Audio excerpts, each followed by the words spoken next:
Pressed.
Good afternoon and welcome back to Bowl TV. We are live at the 2014 United States Bowling Congress Women's Championships to bring you the doubles and singles of the 2013 Diamond Singles and All Events champion, Christine Gill. Practice is just wrapping up, so we'll be getting back to the action in just a second. We have a very talented squad overall, a lot of big names in women's bowling here for the USBC Queens and Senior Queens starting up on Saturday. So we'll do our best to keep track of all those big scores as they happen. This is Aaron Smith and Matt Cannizzaro bringing you the action. Hi, Aaron. Hi, Matt. So we're just about ready to kick off. Practice is done, arrows are up. Starting on lane 19 is going to be Maria Fudge, her doubles partner Carrie Warner. Also on the pair, Michelle Malley and Debbie McMullen. And then Christine Gill out of Lakewood, Colorado. Her doubles partner, Sharon Powers, also out of Lakewood. The winner of the 2014 National Golden Ladies a few months ago in Las Vegas. So we're ready for all the action, and we are underway. So thanks again, everyone, for tuning in. We'll be here for all 6 games of doubles and singles.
All right, so here's our first look at Christine Gill. Again, she is the 2013 Diamond Singles and All Events winner. Took home the singles title with 8-16.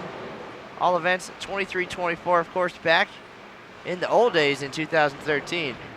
There was handicap here at the USBC Women's Championships. Now, all new divisions and back to an all-scratch format here in 2014. So we'll now have 4 scratch divisions in the team event and 6 for doubles and singles and all events. Average ranges from 190 and up in the top division, that's Division 1, all the way down to 129 and below in Division 6. So certainly an opportunity for players of all skill levels to come out and find success here at the USBC Women's Championships.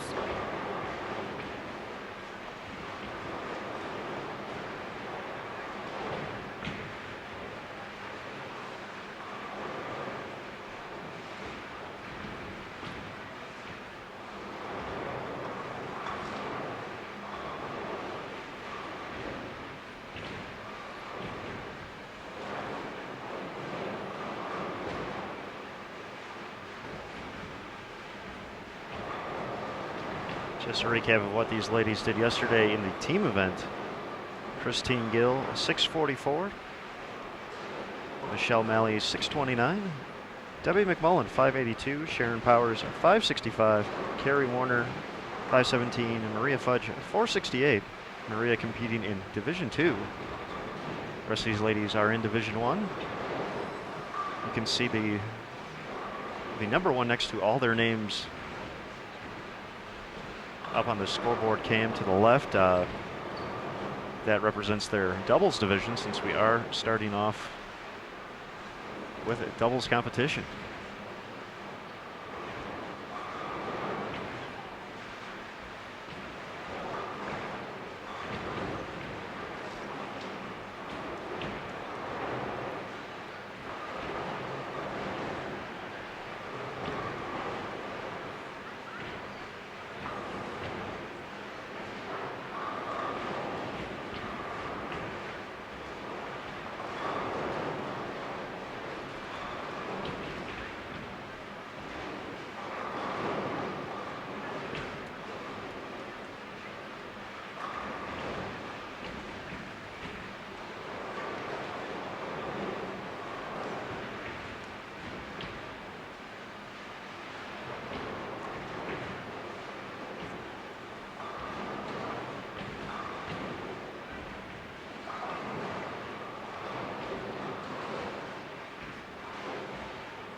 All right, the 9-pin falls out late for Gill, leaving just the 4.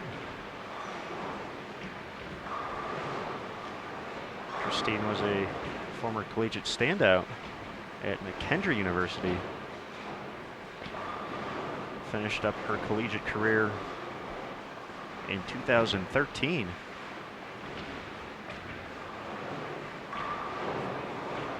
Now she has taken that experience and moved on to the WC, making the transition quite nicely. Taking home a few titles early on in her career.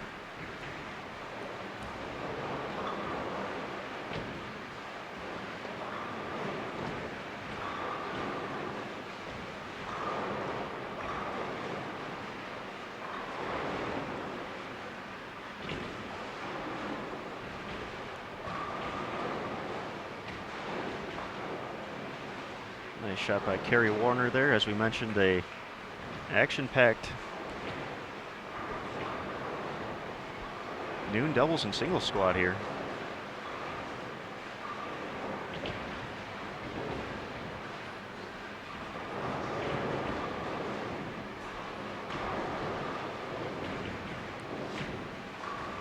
Also competing here at the RSCC, Carol Norman, Robin Romeo, Liz Johnson, Jody Wessner, Brianna Caldwell, Shar Hamill, Virginia Norton, Hall of Famer, one pair to our right, Carol Jones,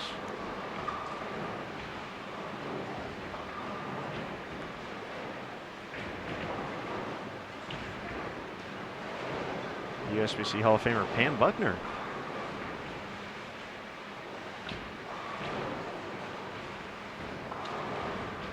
Cassandra Luthold. We got just about everybody on here. We had a lot of excitement during the 8 a.m. squad as well.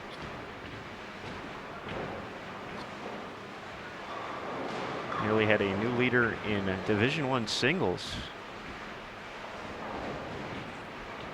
Darlie Horucci got off to a strong start. Ran into some carry issues in the final game to end up with a 739, 748 on top of singles. Lisa Kelly out of Wichita fired a big 299 in the last game to get to that total. She's been holding on to the lead since April. 748 was enough to win the scratch portion last year. Jeanette Adams taking home that title. You saw her earlier in the year on Bowl TV. That shot a bit to the right for Gill.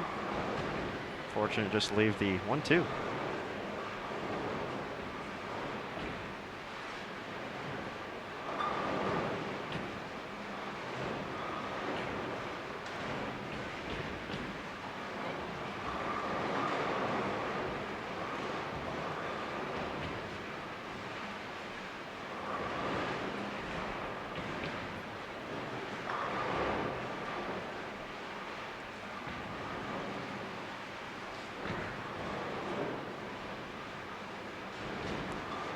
right, right now the number on top of Division I singles, or excuse me, doubles, because that's what we're in. $13.99. Lisa Frashoni and Kathleen Wiseman. They're also featured on Bowl TV just a few days back.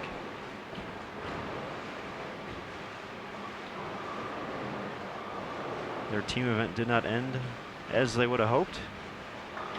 They came back strong the next day, had matching 267s in the second game on their way to that $13.99 number.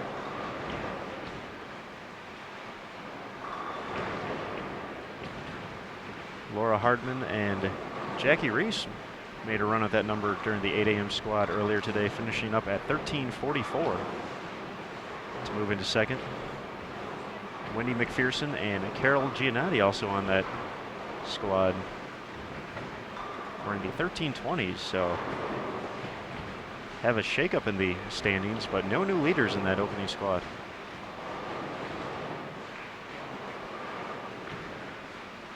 Well, Mr. Smith, I think bowling on this squad or any squad this week, it's like a pro-am, certainly, for a lot of these players, and that's pretty spectacular, even for us, to look around and see some of the names up on the scoreboards and names that we've seen growing up even, or ladies we've competed against, and amazingly have now become friends with, I think, a little bit too, in our roles here.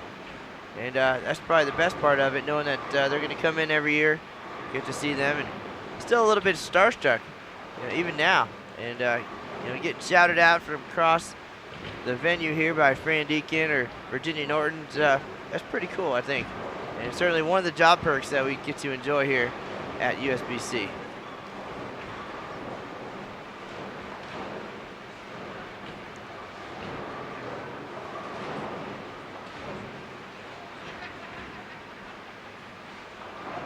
The big four for Gill in the fourth.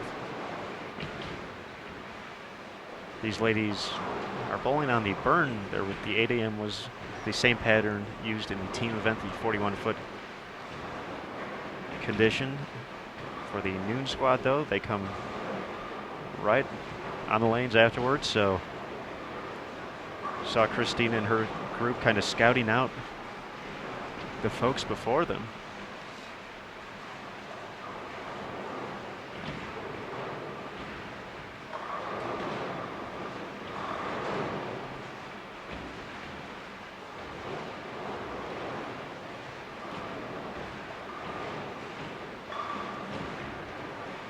Nice shot by Sharon Powers. Once again took home the National Golden Ladies earlier this year. There's a real nice article on her in Bowler's Journal as well, highlighting that win.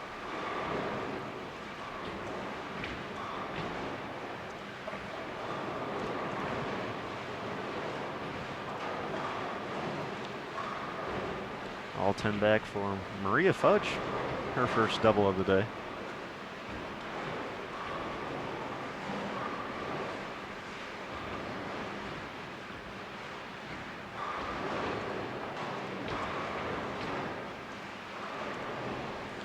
We hope everyone has enjoyed all the coverage we've been able to bring from the USBC Women's Championships this week. We still have one more live stream scheduled for tomorrow, bright and early out here on the West Coast, 8 a.m. kickoff time for 2013.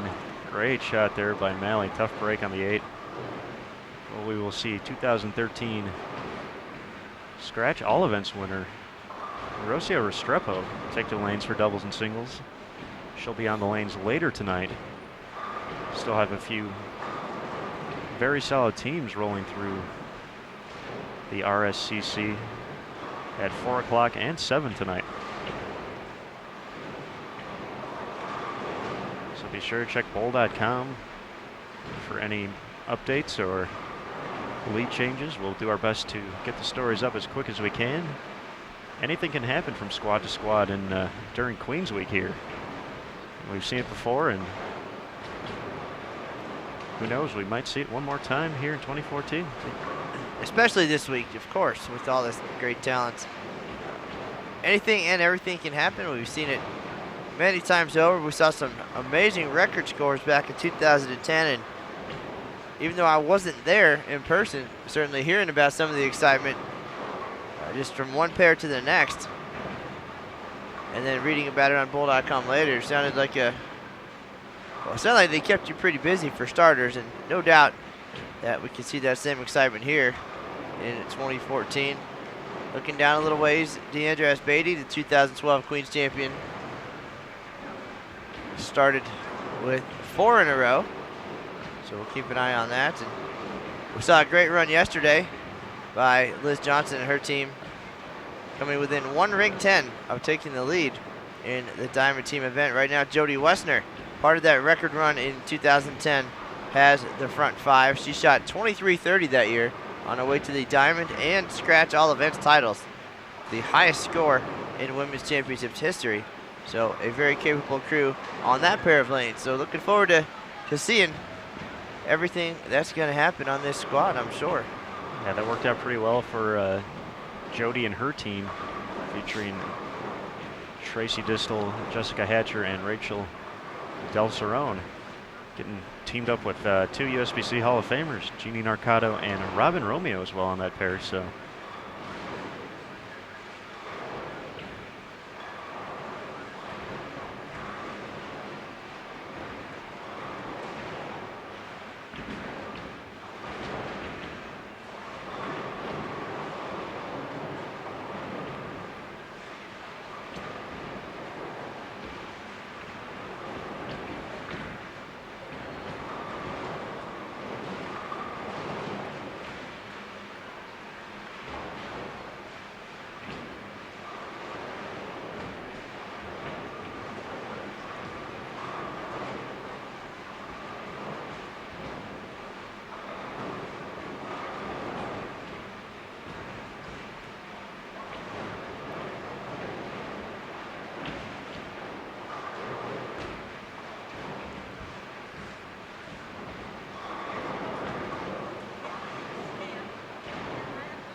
all right, so looking to our right, Wessner and Asbady still striking. Once again, the doubles lead, 13.99. That is not a small number by any means, but certainly less than we've seen in recent years here at the Women's Championships. And again, that is just in Division 1. There are now 6 divisions in doubles and singles. Averages all the way from 190 and above down to 129 and below. So at the same time, of course, we'll keep an eye on the other divisions as well. We've had some good coverage and great stories of bowlers you may not have heard about in the other divisions. You can find all the latest standings on Bull.com. Just go to the Women's Championships page, check out the leaderboards, and of course scroll through the news to see what's been happening this year at the WC. We've been out here since April 11th, and the event will wrap up on June 30th, so only a few days away. After the big excitement this week, it's gonna slow down and come to a close, and then this 44-lane venue will disappear. The world's largest mobile scoreboards will get packed up and head to El Paso, Texas for the 2015 USBC Open Championships. And all of the women's stuff will head over to the National Bowling Stadium, where that event will be next year. But the question is, whose names will be hanging above the lanes at the National Bowling Stadium?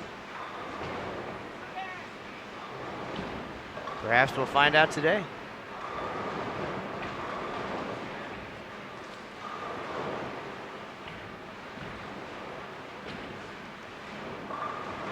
Christine Gill will have some work to do to get her name back to the top of the leaderboard.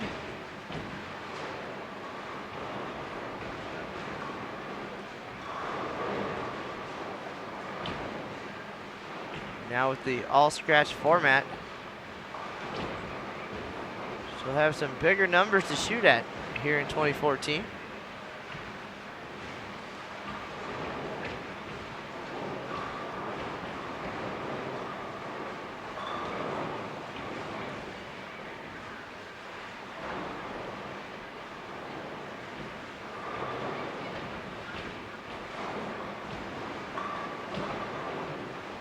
right, looking across the 44 lane facility, looks like all strings of strikes have come to a close, so no 300 just yet, but give it time. Not be surprised to see a few of these ladies make a run here. Once again, the number they're chasing, 13.99 in doubles, 7.48 in singles, and 20.78 in all events.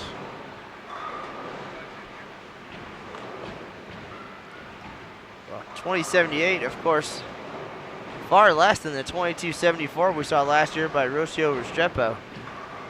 Well, Rocio did put on a clinic here last year. She outdistanced the field by right around 120, I believe, when it was all said and done.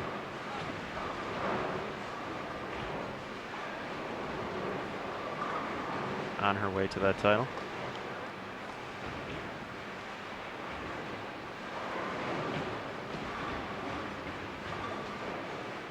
I'm curious to see if I'm right, so I'm going to look it up. I believe Shannon Pluhowski was next in line at 21.50. I remember that night, too. I remember that night as well. One of the reasons we never make plans to do anything or buy tickets for anything while we're here on site, because you never know what's going to happen on the lanes or when you're going to get that call that something big is happening. Come on out. And Shannon Pluhowski last year when she took the lead, it was one of those nights. It was, and yes, she ended up second in scratch all events, 21.50. 4 players total cracked the 2100 mark, and if Shauna Shannon, who is the leader right now with that 20.78, it would have been good for 7th last year. So it'll be interesting to see how it works out. It's one of those, I was kind of talking about with tournament manager Eric Pearson last night. It was looking at the numbers on top here in the upper division. I wouldn't be surprised if any of the scores got beat, but I also wouldn't be surprised if they held up too. It's just, they're really good numbers. They're obtainable, but you still have to make the shots and have to get everything just to kind of line up.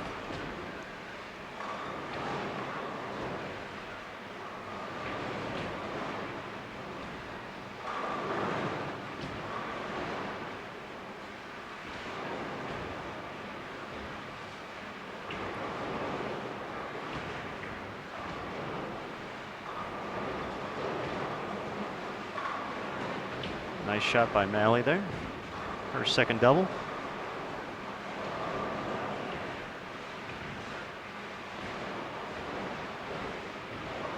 We'll see if Christine Gill can get it going here. A strike to kick off the game, and then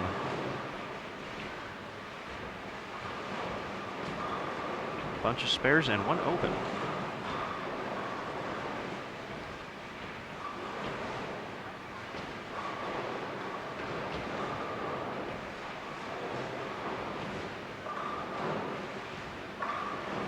Fantastic shot there.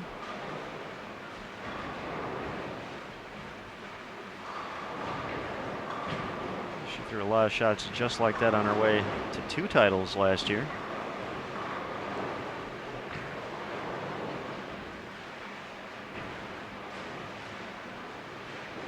Sounds like we're competing against soccer again today, but we do appreciate everybody joining us here. This is Matt Canizar and Aaron Smith, and we're live at the 2014 USBC Women's Championships. Women's bowling on display all week long here in Reno. Got 6 games of doubles and singles here. Back in the morning, again, 6 more games for last year's scratch all events winner, Rocio Restrepo. And then we head back across town to the National Bowling Stadium for the USBC Queens and Senior Queens. All qualifying and match play rounds will be shown live on Bowl TV. So if you're a big fan of the top ladies in the world, you've come to the right place at the right time.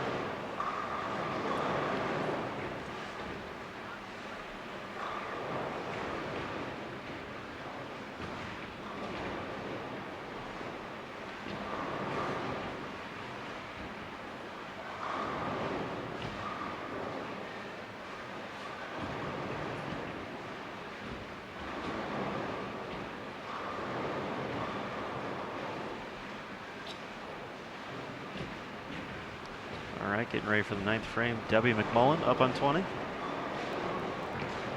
Very accomplished player in her own right.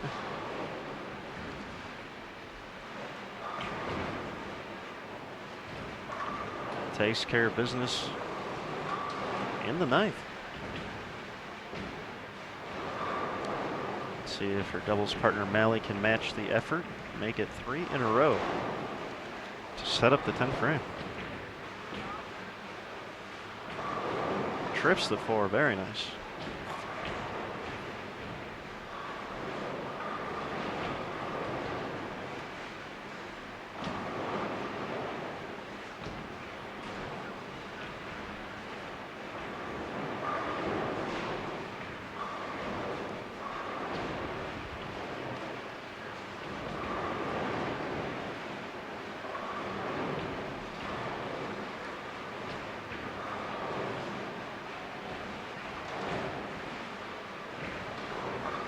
In a row for Sharon Powers.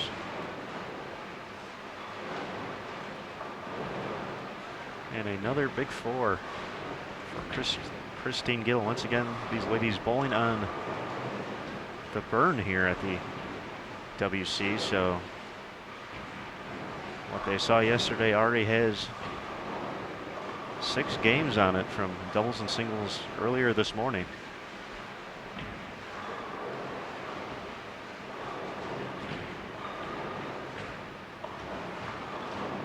Certainly we saw that at the Open Championships quite a bit before we changed to fresh oil for all squads. The necessity to kind of check out the pair you were going to if you're bowling one of the morning squads or following a team event. Kind of see what the group ahead of you is attempting to do out there. Did see these ladies down there taking some notes, so we'll see how they apply them throughout the 6 games here today.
Just so many names looking across all 44 here. Dee Dee Davidson way down on the high end, 223 in her opening game.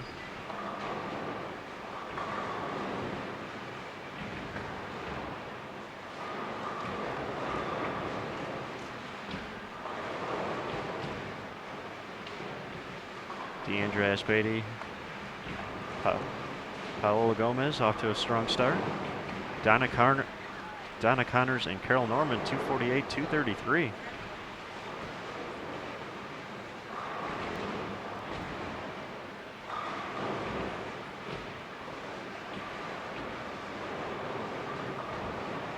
So scores everywhere.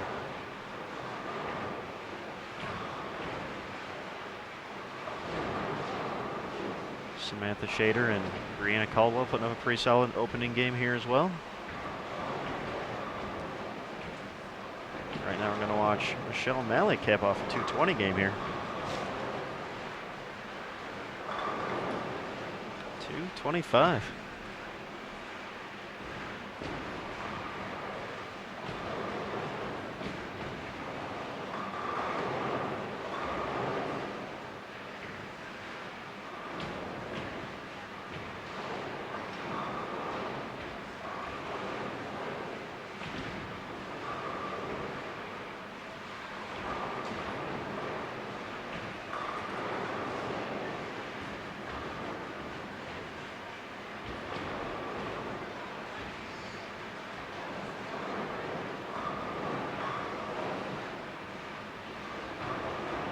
Struggles continue here in the opener for Gill. Pocket 7-10.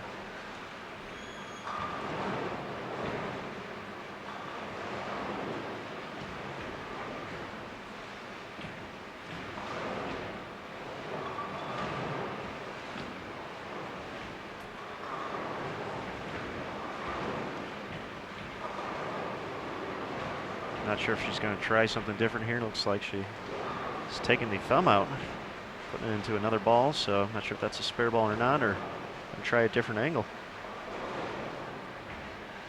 At this point, I think it would be beneficial to try something different. Looks like that's what she's going for. We'll see how that works out.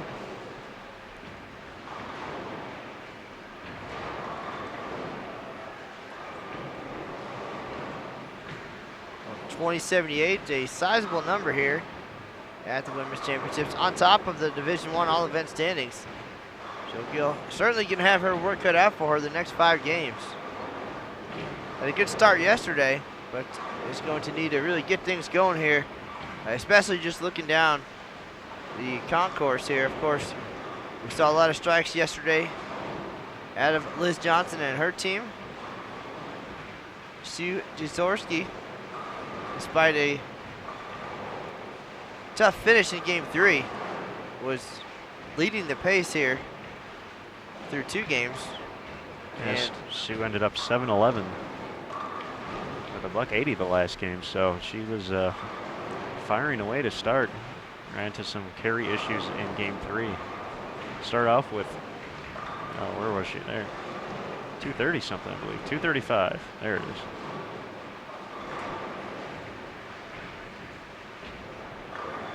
A very good mix of talent here at the RSCC today. From the up-and-comers like Christine Gill, fresh through the collegiate bowling program, to the Hall of Famers, Carol Norman, throwing a lot of strikes. Donna Connors as well. Good to see that variety of experience.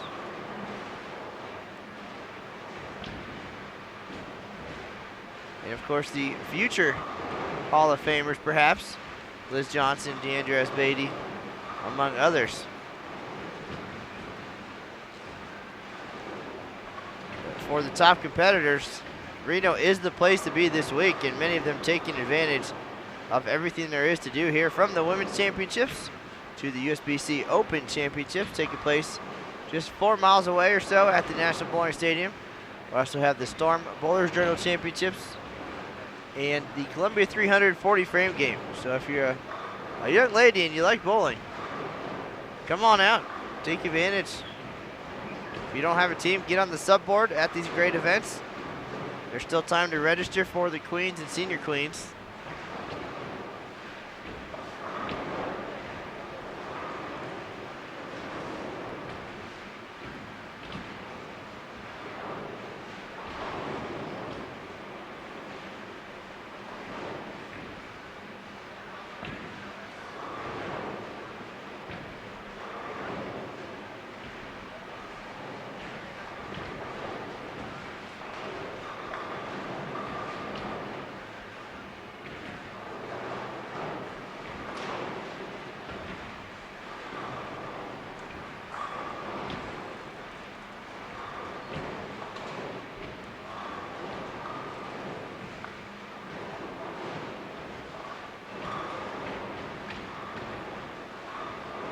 All right, moving right along already in Game 2. We'll see how this ball change works for Christine Gill, the 2013 Diamond Singles and All Events champion. Her banner hanging just a few pairs to the left. Well, Aaron, a little smaller crowd online today, just so much going on. Of course, it's the middle of the workday, but we have gone global. So we have some greetings from Scotland. So the word is out about the USBC Women's Championships live on Bowl TV. All right, the ball change worked in the first for Gill. Playing a little bit further right than most of her teammates, so we'll see how that strategy unfolds.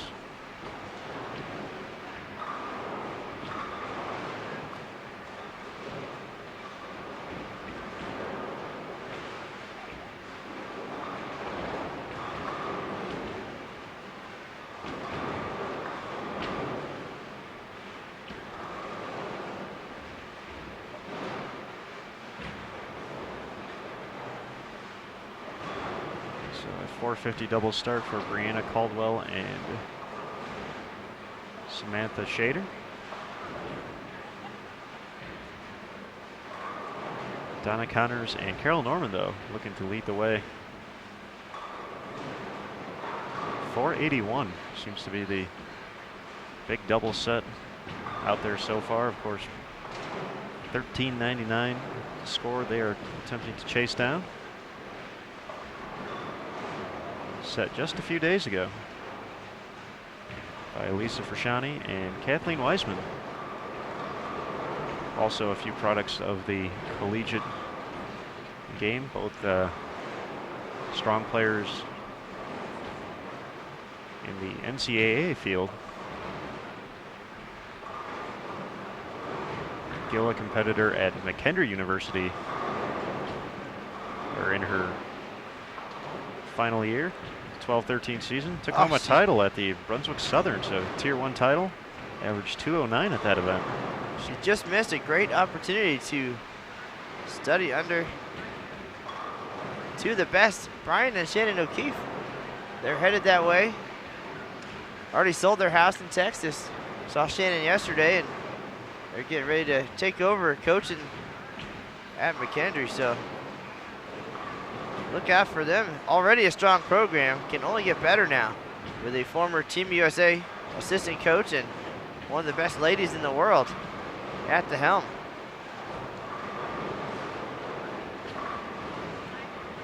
There's still time, Mr. Smith. You have some years of eligibility left. Do you have the grades to get into McKendree? With all the superstars that I'm sure are lining up to go to McKendree, I feel I would be at the bottom of that list. So all we need to do is get you a GRE study book and a white belt, and you can get ready. You can go be teammates with Team USA member AJ Johnson.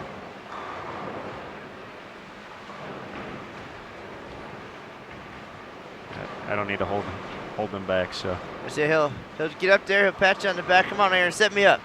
That's what they say in college bowling, because you'd be the fourth bowler. I'd be the fourth bowler? I think I'd be the clipboard holder.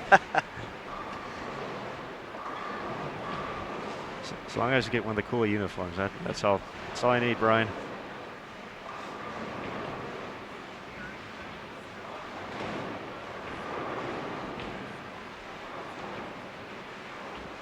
A uniform and have the camera ready already. Maybe a tablet to keep track of all the all the leaves and the spare percentages. It was a clipboard back when I was in college. Now it's fancy technology.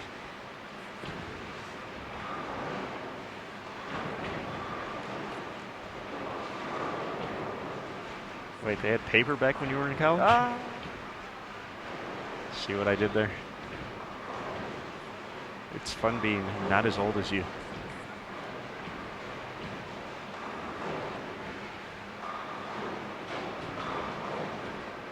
All right, game 2 underway.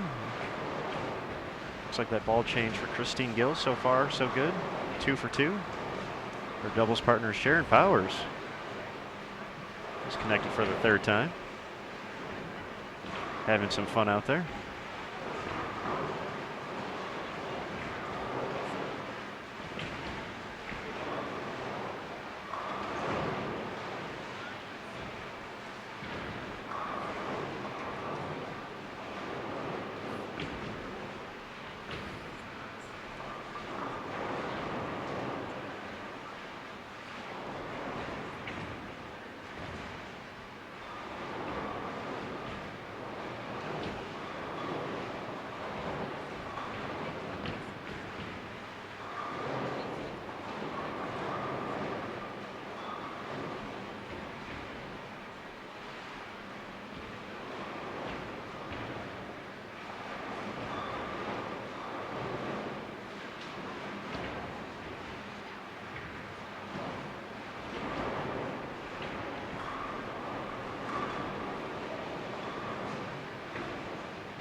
Gill's getting ready for the third frame up on lane 20.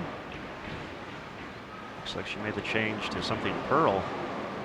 Like that first ball she used in game 1 had a little bit of surface to it. That one jumps high, leaves the 6, 7, 10. Once again, these ladies are bowling on the burn. The 8 a.m. squad bowled on the fresh, and they did not re-oil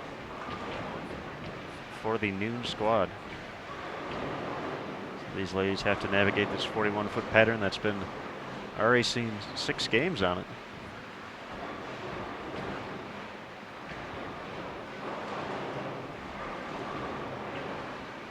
Gill takes the 2.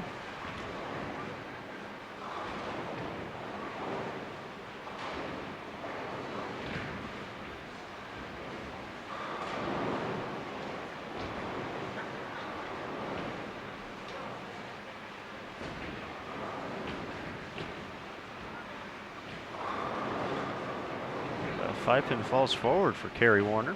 Makes it 3 in a row.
All right, 4 for 4 for Sharon Powers, the 2014 National Golden Ladies Champion. Part of the Triple Crown.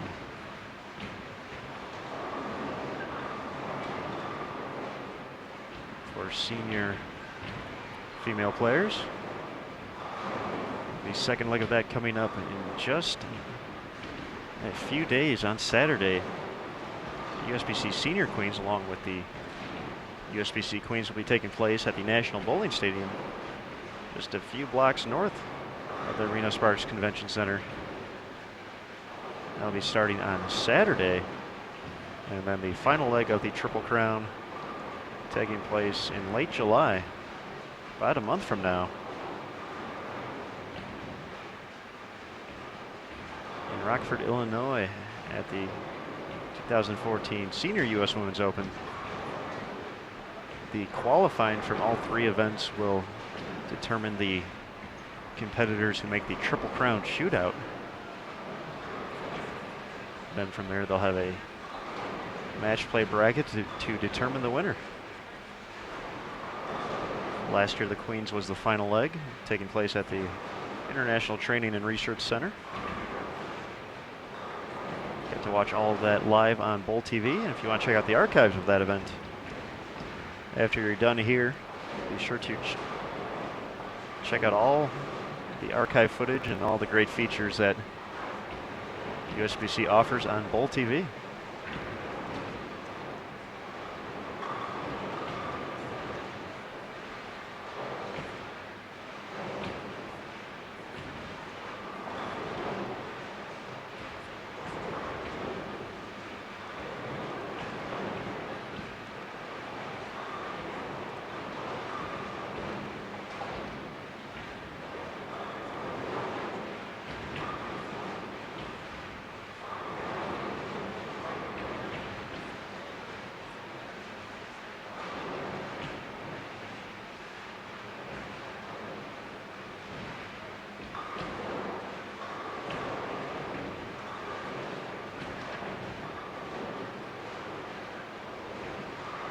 Aaron, as I'm just looking up and down the scoreboards here, my eyes keep going to Sue Jeziorski, who keeps on striking. She's having a great couple of days so far.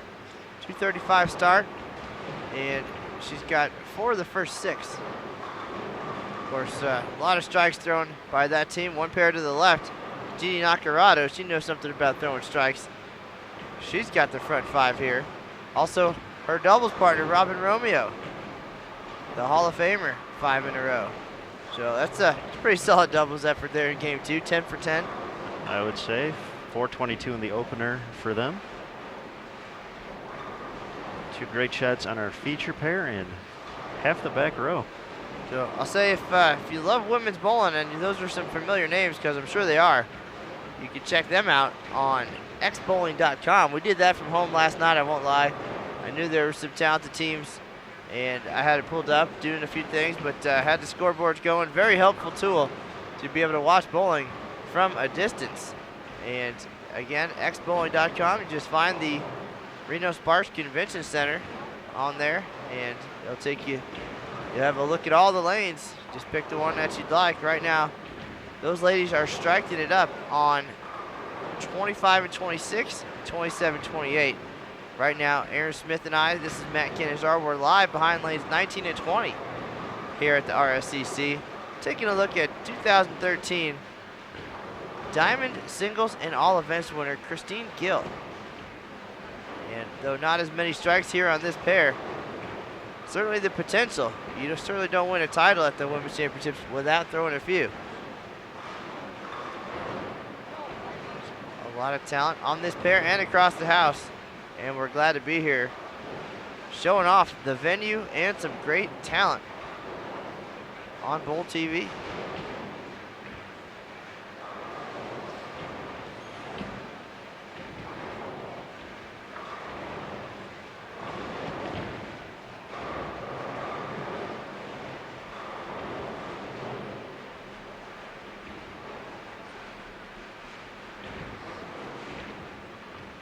All right, looked like a ball change there for Michelle Malley. 225 in the opener. That's your first strike here in game 2, though. Finding the right look after a few early opens.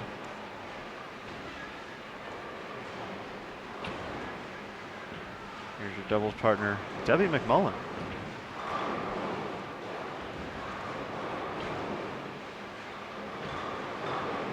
Fantastic shot there, her second strike.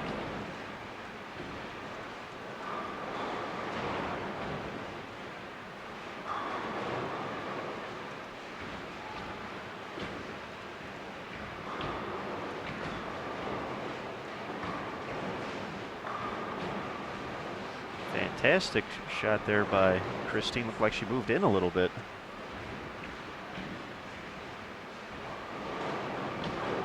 She's made 2 really good shots her last 2 frames. Unfortunately, only 1 strike to show for it, leaving the 9-pin on 20. Once again, the excitement of Queens Week. You never know who you're going to see. USBC Hall of Famer Carolyn Dorn-Ballard in the house. She'll be taken to the lanes at the 4 p.m. team squad here just a few hours. It's always fun when they come to town, and there's always something going on with their team, some kind of craziness or confusion, and this year's no different. Got a text message from Del Ballard last night. He was somewhere between here and Texas on an airplane and checking in just to find out who's on Carolyn's team, what pair are they bowling on, all kinds of good news. And I believe Tammy Turner was supposed to be on that team and is unable to make the trip as far as I know, so they had to get someone to fill in at the last minute. All he said was Brenda, so could be Brenda Padilla, could be Brenda Mack. Either way, you can't go wrong with either one of those 2 Brendas. Looking forward to seeing their team and what they're capable of here later today. I think Brenda Padilla was already on that team. If I recall my conversation with Eric Pearson yesterday, looking at the looking at the list.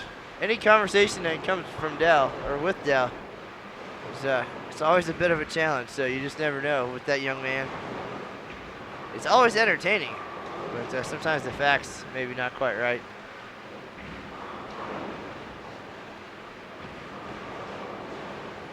All right, Robin Romeo's string of strikes ended at 5. Still clean through 6. Jeannie Nacarado, though, 6 for 6 here in game 2, 222 in the opener for her.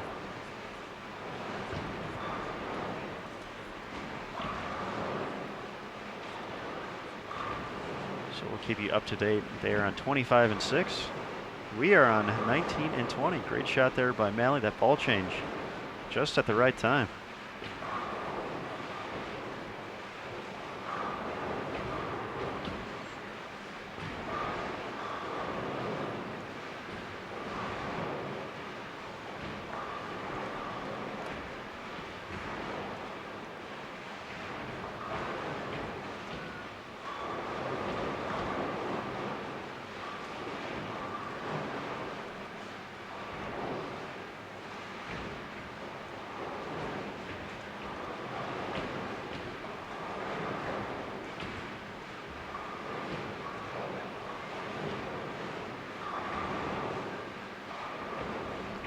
All right, nice double for Gill.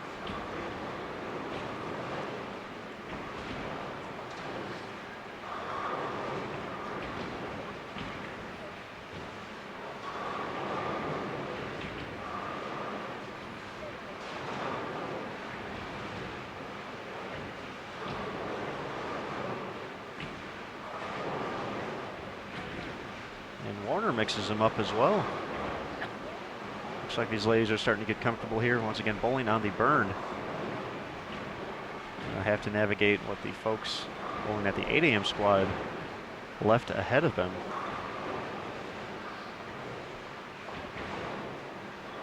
Do get 6 minutes of practice prior to kicking off their tournament appearance.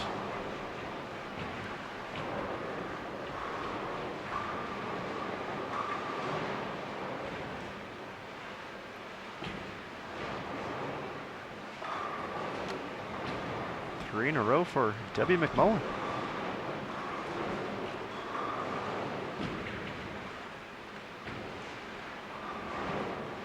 Cassandra Luthold starting off with the front 6. She's teamed up with Missy Parkin, 2011 USBC Queens champion.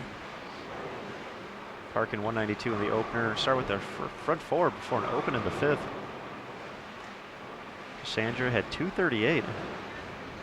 Once again, front 6 for her. They are over on 23 and 24.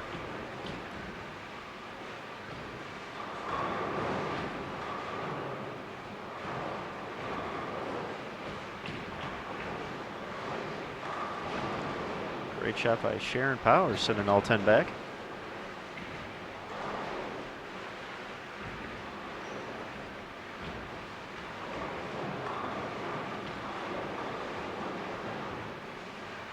Strikes starting to come in bunches here. 3 in a row for Malley as well.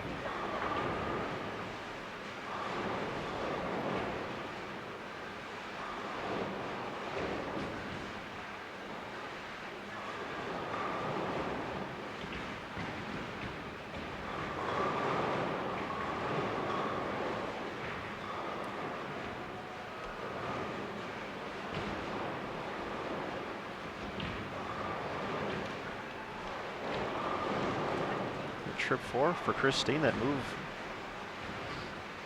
to the left looks like she's almost an arrow deeper now.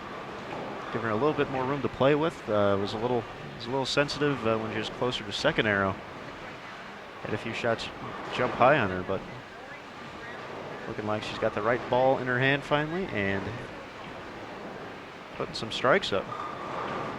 Just like Jeannie Narcado, 8 in a row, Matt. Nacarado, pardon me.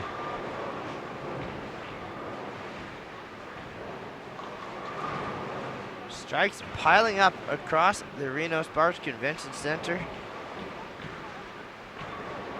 So much excitement. Far racing 3 300s this year, which brings the total in the 95-year history of the event to 23. Didn't have the first perfect game in the women's championships history until 1979. The tournament kicked off in 1916. Lori Gensch out of Milwaukee accomplishing that feat. Well, if she gets the next one, I'll head down that way, as I think it's a little too far for our cameras at this point. But certainly something we'd want to try to share with the world.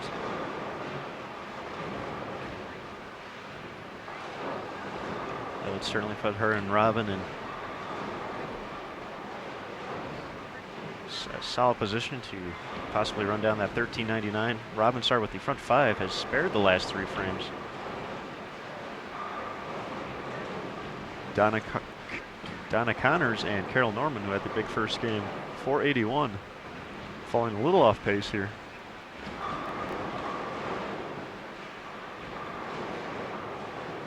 With a few opens early on, but rallying back here in the late frames.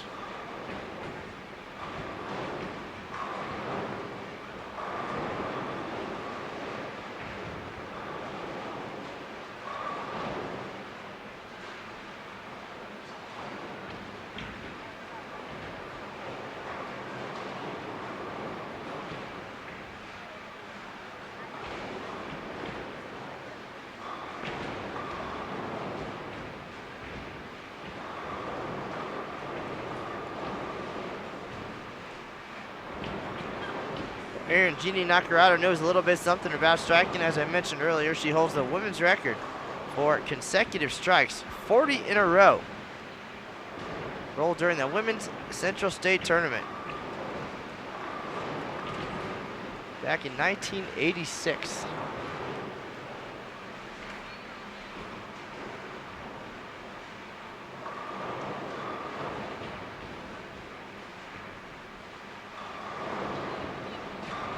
Cassandra Luthold looking to match her. 7 for 7 for her. The former University of Nebraska standout.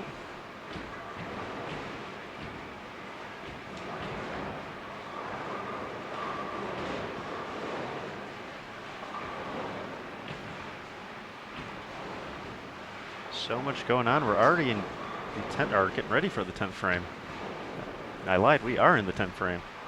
Here, game 2 of doubles.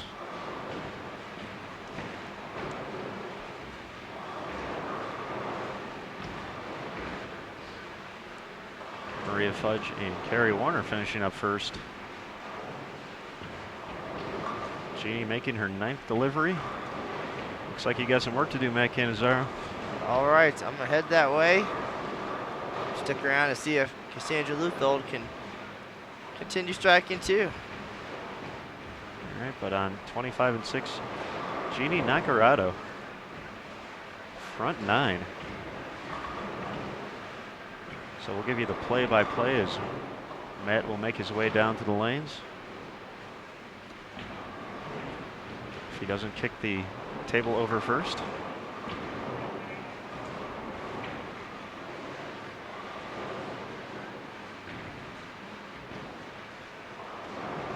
Right now we're still finishing up game 2 of doubles. Carrie Warner, nice 223, bounces back after 171 in the opener.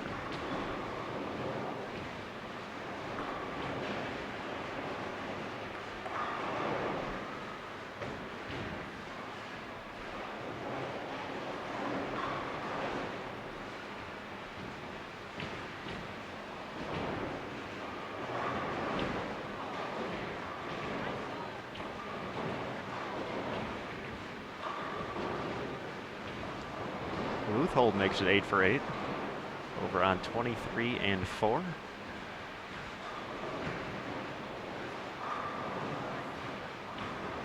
Great shot by Michelle Maley, bouncing back from the split in the 9th.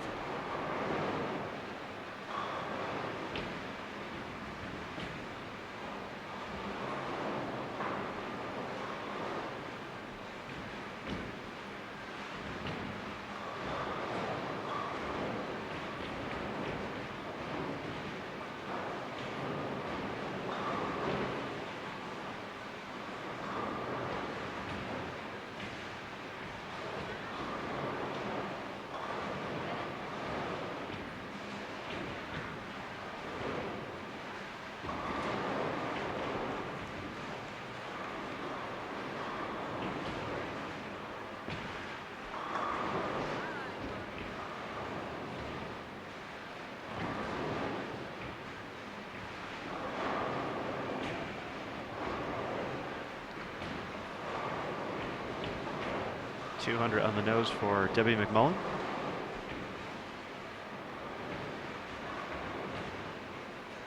And Jeannie Nacarado over on 25 and 6.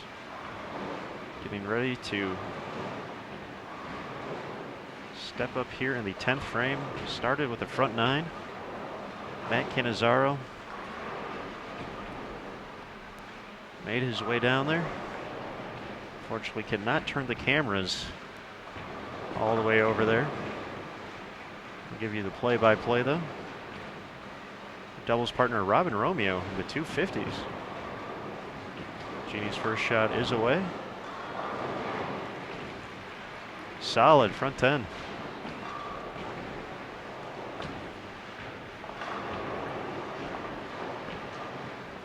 Once again, we are behind lanes 19 and 20.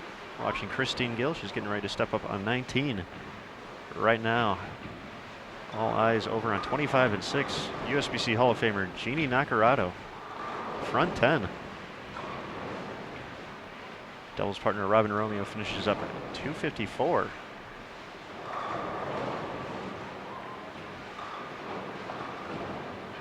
Trip 4 for 5 in a row for Gill.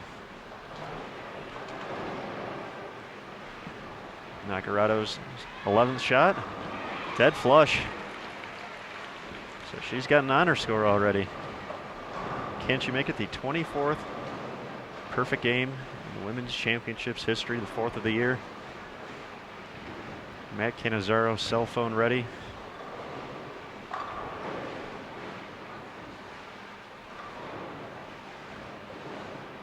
Chance to shoot 554. After 4:22 in the opener, Jeannie up on the approach. Most of the lanes have stopped around her. Here goes the Hall of Famer. Delivered. 300.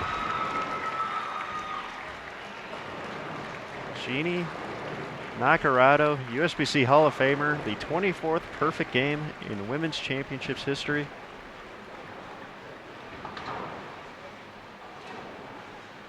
We'll be bringing you that story a little bit later on Bowl TV.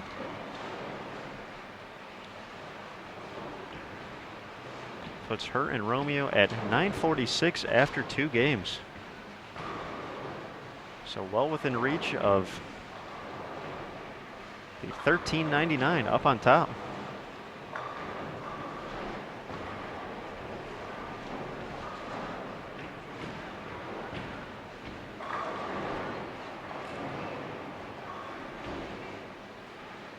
Christine Gill on our feature pair bounces back nicely after a rough 153 in the opener, 220 with 2 opens in there as well. So she got back on track. Looking for a big finish from her.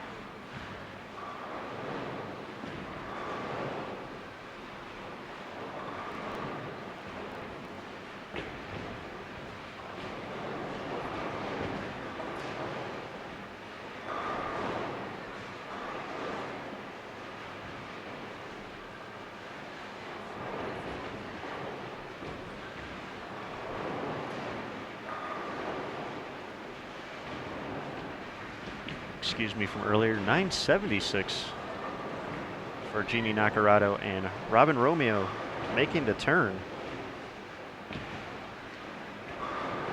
They'll need to put up a 423 in game 3 for a share of the Division I doubles lead.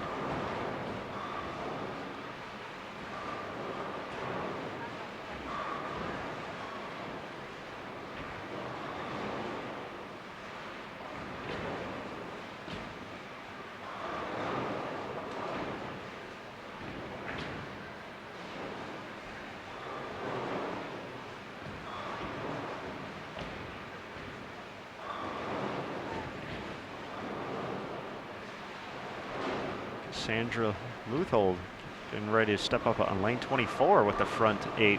Looking to make it 9 in a row. Great shot there by Christine Gill. Looks like she's gotten comfortable out there. And Cassandra makes it 9 for 9 as well.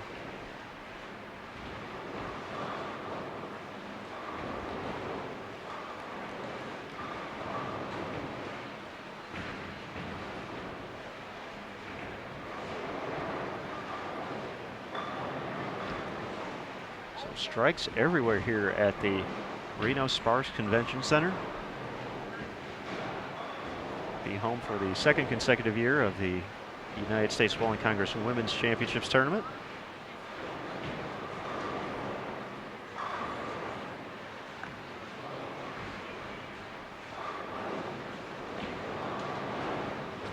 Just had the 4th perfect game. The 2014 event shot by USBC Hall of Famer Jeannie Nacarado.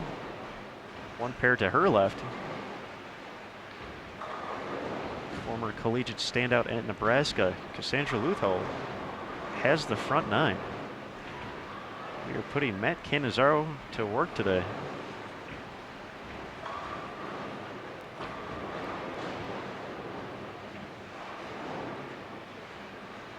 Cassandra teamed up with Missy Parkin.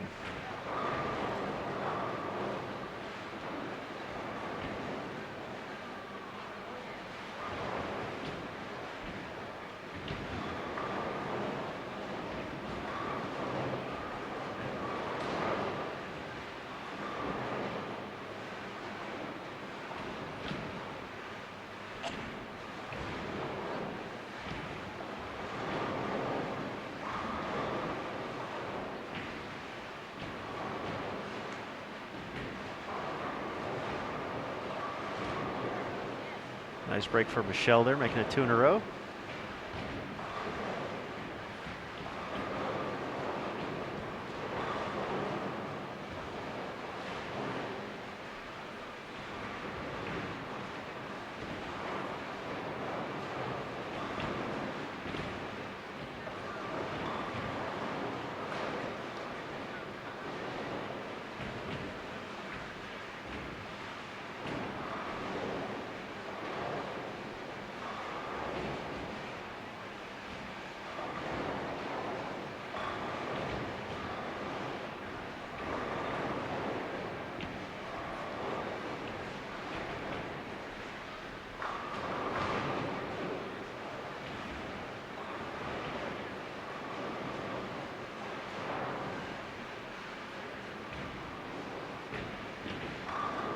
All right, fantastic shot by Christine Gill. Looks like she is ready to go. After a slow start in doubles, once again, these ladies bowling on the burn. Right now, Cassandra Luthold up, lane 23, first shot on the 10th. And she connects.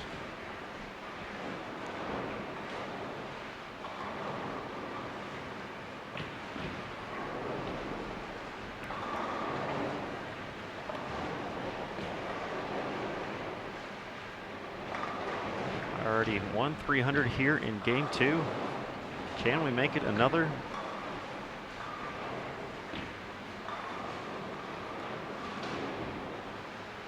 The excitement never stops here at the RSCC.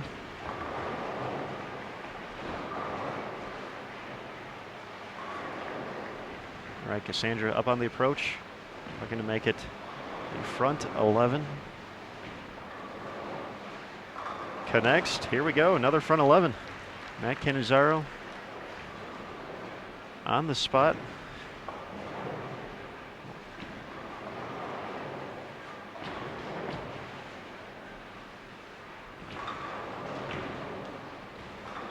Former University of Nebraska collegiate standout Cassandra Luthold, 11 for 11 here in game 2. 238 in the opener. Looking to become the second bowler today, right here in doubles, in game 2, nonetheless, to put together a perfect game.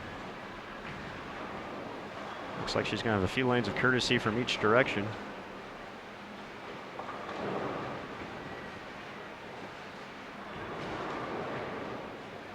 Up on the approach.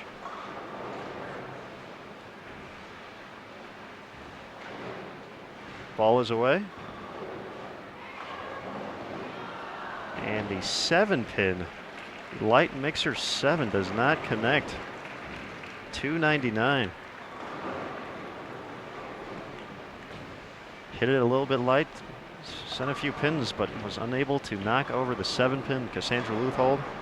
Fantastic run, though.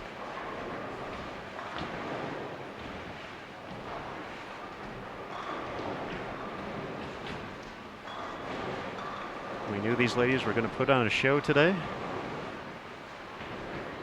An unbelievably talented field across the 44-lane convention center.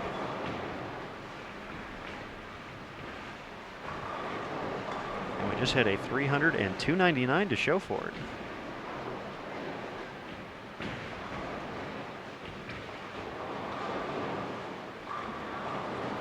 So Cassandra making the turn at 5:37. She had a pretty solid day yesterday in team event.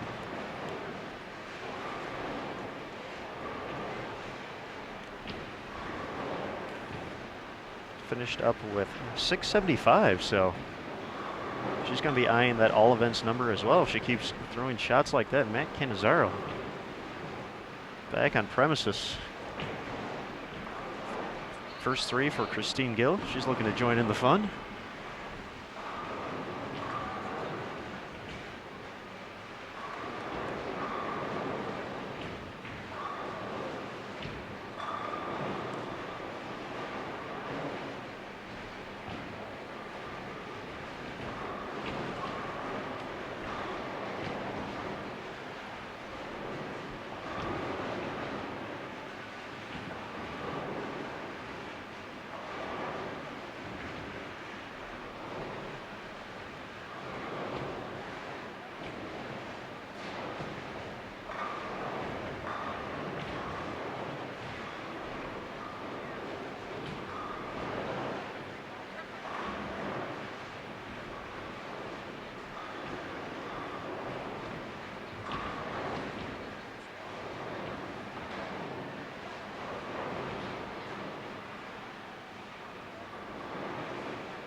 So Luthold and Parkin making the turn at 9:41. They'll need 4:58 in the finale.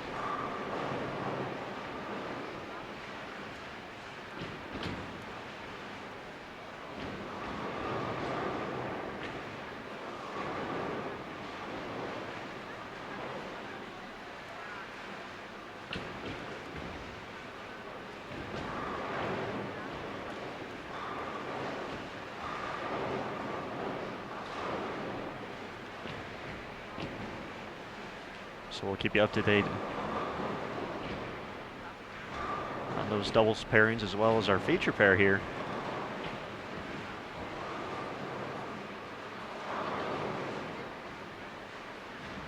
Don't think we'll see any of these ladies challenge for that $13.99 number here on 19 and 20.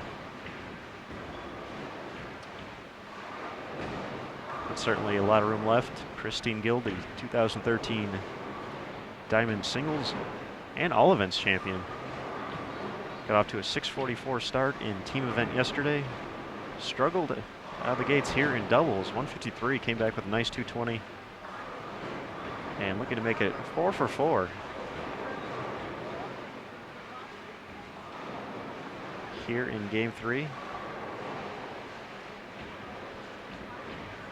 For Jeannie Nacarado. 6:31 in team event for her yesterday. 222 to start, and of course the 300, the 4th of the 2014 event, and 24th all time in game 2.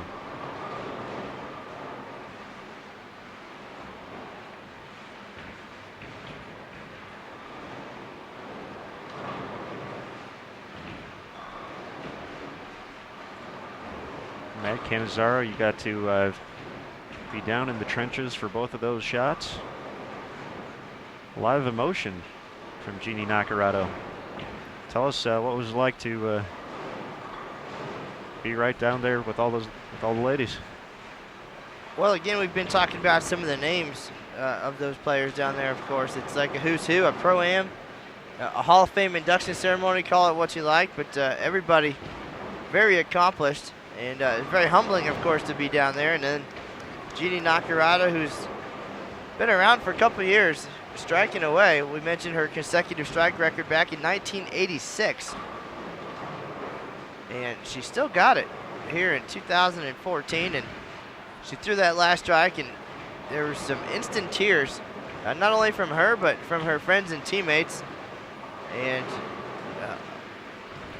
they mentioned that she has a husband at home who is ill, unable to be here to share in the moment.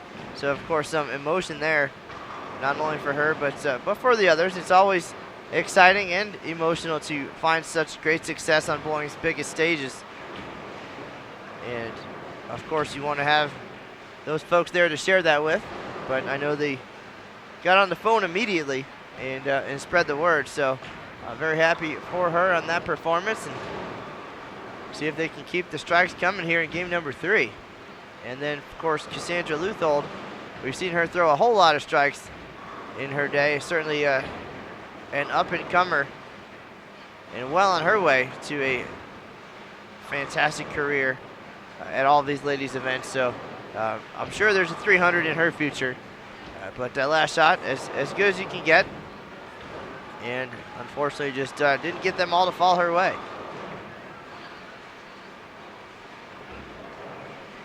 But 238, 299, and a strike to start game number 3. Cassandra's got to be feeling pretty good right now too with the look that she has, and still 4 games left on this pair even. That's true. Once again, 675 in team event last night.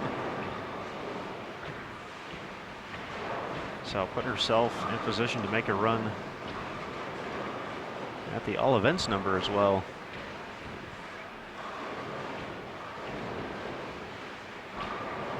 As we progress, we'll do our best to keep track with all these scores. Once again, a who's who out on the lanes today. Dee Dee Davidson, USBC Hall of Famers.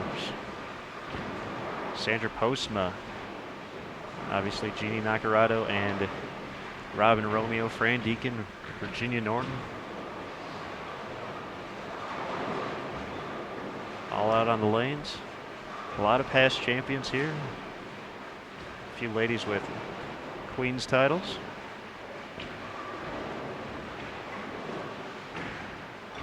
Once again, we want to thank everyone for taking some time out on their Thursday afternoon. It's Thursday now, Matt. To join us here live on Bowl TV. We just got to call the 24th perfect game in Women's Championships history. A few pairs away from our feature pair. Jeannie spared in the first, but makes it 3 in a row afterwards. So her and Robin Romeo well on their way to a 1400 and a possible doubles lead. Strong start there. Indeed, I wrote down somewhere here, 423 for a share of the lead.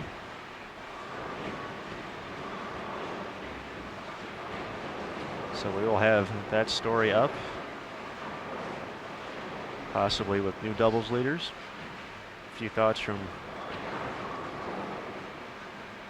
our defending Diamond Singles and All Events champ, Christine Gill, as well. And who knows what else this squad has in store for us. So once again, the USBC Queens and Senior Queens starting Saturday. So all these ladies getting a solid tune-up here at the USBC Women's Championships.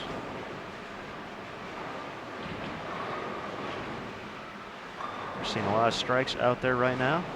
There's one from Sharon Powers, 2014 National Golden Ladies champion.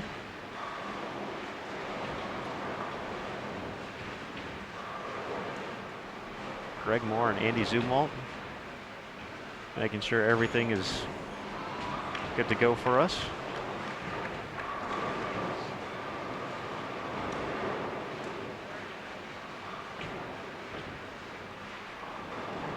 That shot right off the hand for Gill leaves the bucket in the 6th frame.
All right, we are in the 7th frame of Game 3 of doubles here on our featured pair live on Bowl TV.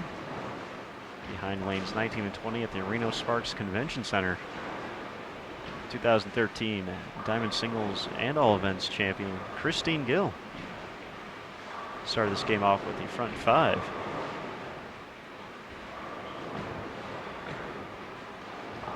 She covers up the 3-6.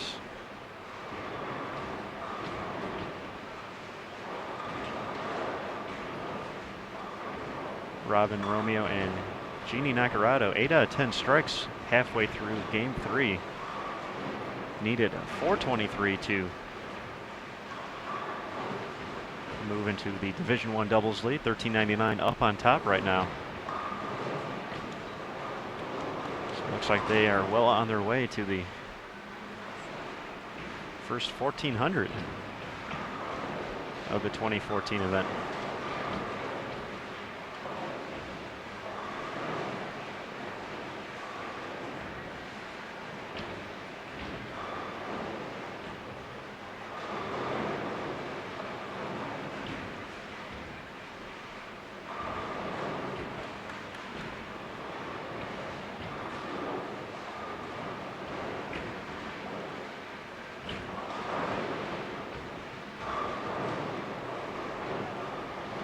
Sandra Luthold and Missy Parkin would need 458 in their final game to also move ahead of that number.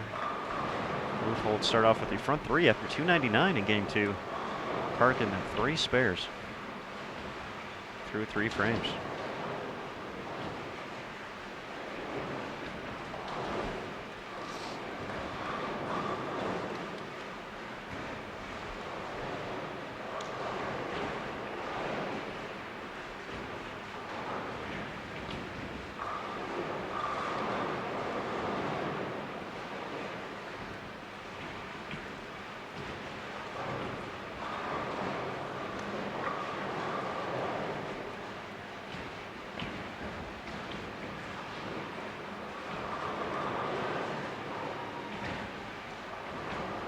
Sharon Powers bounces back after the split in the 7th.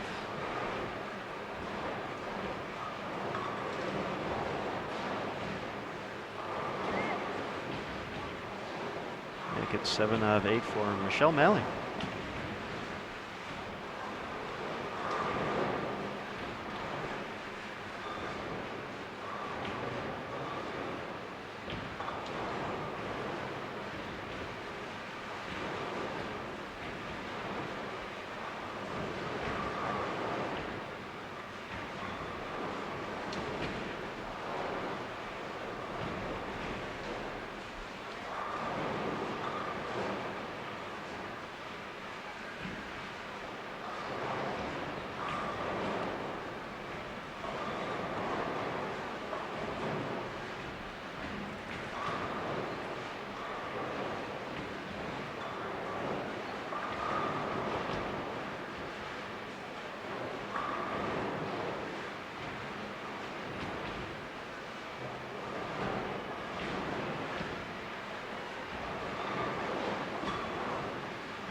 All right, through 7 frames over on 25 and 6.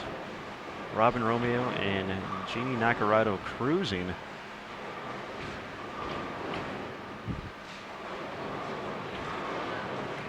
Looks like they were going to easily surpass that 423 number needed for the doubles lead.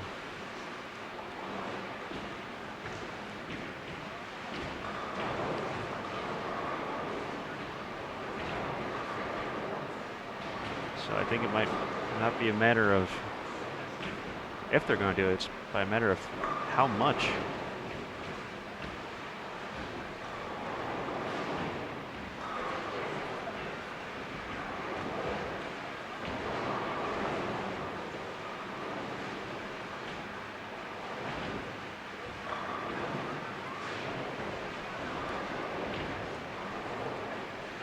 And by the way, Matt, the doubles record still on the line for them as well. Not only for the lead, but the all-time record. We've never had a 1,500 shot at the women's championships in doubles. 1498, held by Carolyn Doran-Ballard and Linda Barnes, two USBC Hall of Famers. It's back at the 2004 event where they captured the classic doubles.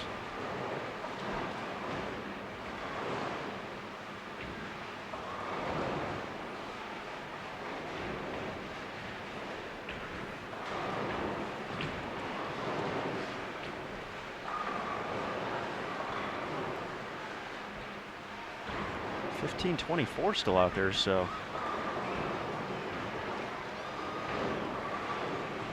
they still have a miss to get to the record. Looks like Jeannie left a 7-pin there in the 8th frame. So I was just watching this video back, just posted it on the official USBC Open and Women's Championships Facebook page. And of course, the final shot of Jeannie's 300 game, and then all the congratulations that every single person that came over and hugged her or talked to her is either a USBC Hall of Famer, a champion at this event, a senior Queens champion, a regular Queens champion. That is some incredible company. And so much bowling history on just a few pairs of lanes here. And then right before, as I walked over when she had the front 9, DeAndre stopped me to give me a little fast fact. And she said that back when she was just picking up the sport of bowling and getting excited about her future, she wrote a letter to Jeannie Nacarado. Like a letter, the old school kind, like where you write it on a piece of paper and you put it in the mail. And Jeannie responded with an autographed picture. Oh, cool. And DeAndre said that was her very first autographed bowling memorabilia. And of course she told her that today. And you never know how to take that, of course, when somebody says that you're their favorite or you're their first letter or autograph, because it might make that person feel a little bit more experienced than they would like, but certainly inspirational nonetheless to know that you affected somebody, so deeply many years ago, and now they're out here striking away at the 2014 USBC Women's Championships. So a lot of great stories out there, and we're glad to be able to tell them here on Bowl TV. And of course on bowl.com, we'll have the recap and all the details for you later. But we're only halfway there. We still got the rest of doubles here, 3 games of singles, and you just never know what's going to happen with all these great players.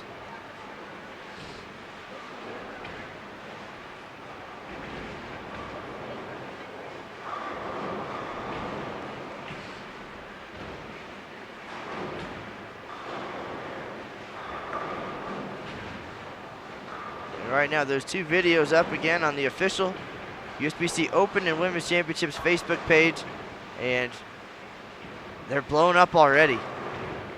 It's the feel-good story of the day, and obviously they're going to hang on here and move into the doubles lead as well. And the story just keeps getting better. It looks like the doubles record now out of play. Nacarado left a 4-pin in the 9th frame. 265, Michelle Malley on our feature pair. We got so much going on, we can't forget about them. Made the right ball change there after a few opens in the second game. 11 out of 12 strikes.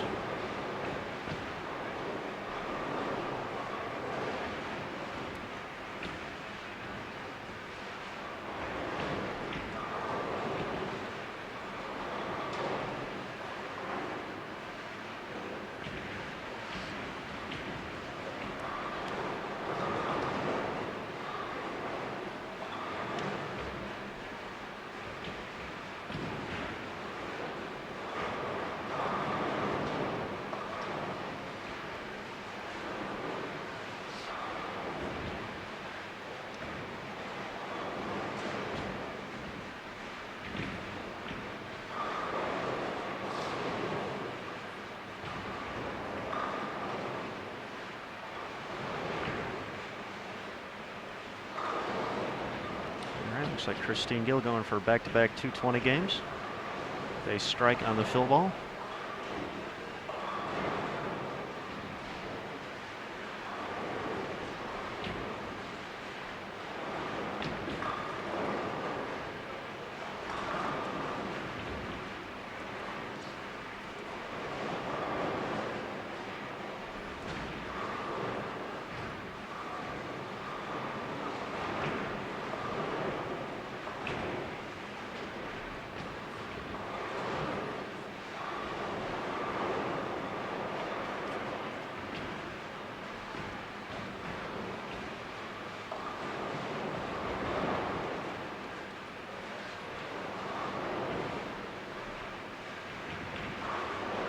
All right, 218, 177 finish for Gill and Powers.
These screens have flipped over on our feature pair for singles when they are all set to go. Romeo and Nacarado in the 10th frame. Robin delivered on the first shot. Still has 279 out there. Just got the second one in the 10th.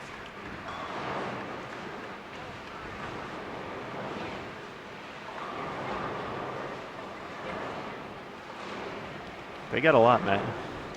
They got a lot, and the world's talking about it. Man, Facebook is blowing up now. 1481 with a strike on the fill ball for both of them.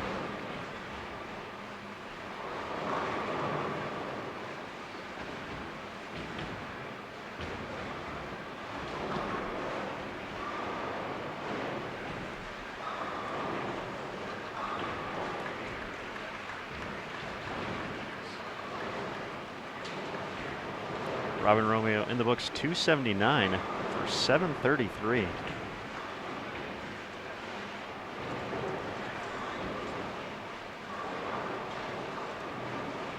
Nacarado gets 7 on the fill ball for 746, 1472.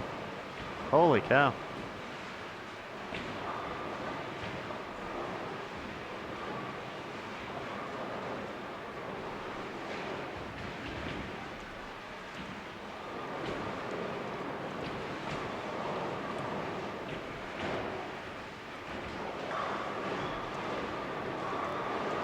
Excuse me, 1479.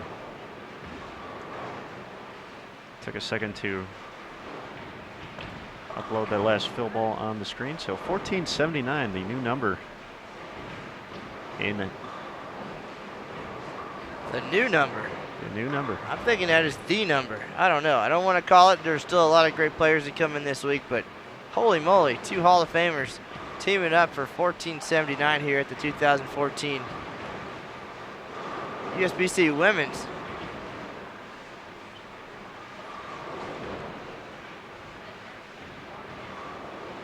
They're going to take a quick break to celebrate for a minute before singles. 1479. Romeo took home the Classic All Events title not too long ago here in Reno. Back in 09, rolled an 800 series to get there. But what a performance, 1479.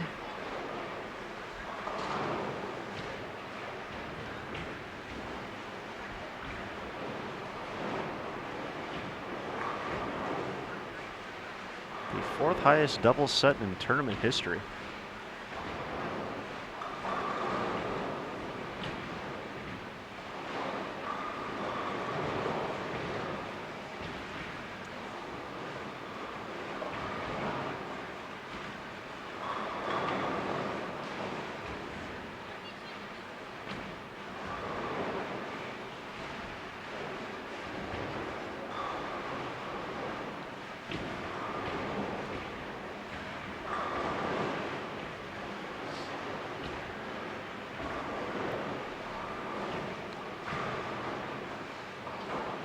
I believe that number out of range for Cassandra Luthold and Missy Parkin. Although they're putting up a nice game.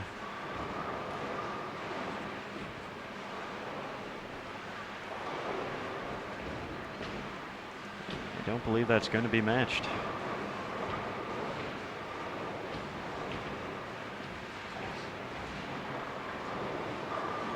So much excitement, Aaron Smith, and we're only halfway there through this doubles and singles squad here at the USBC Women's Championships. We're live behind lanes 19 and 20, tuned in today to see defending, or 2013 Diamond Singles and All Events champion Christine Gill. And we're getting a show all around us. So many talented players and great shots being thrown.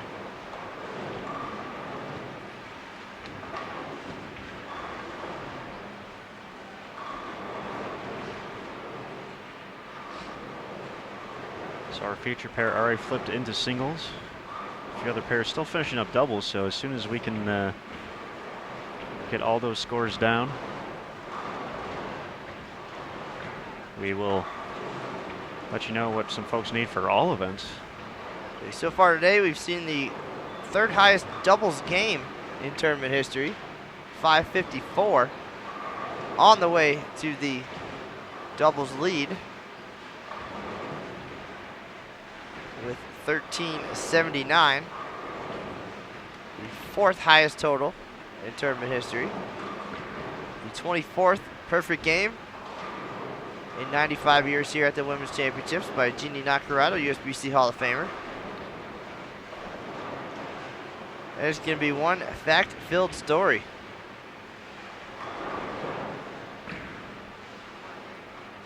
And that's just the beginning. Like you said, still have 3 games to go.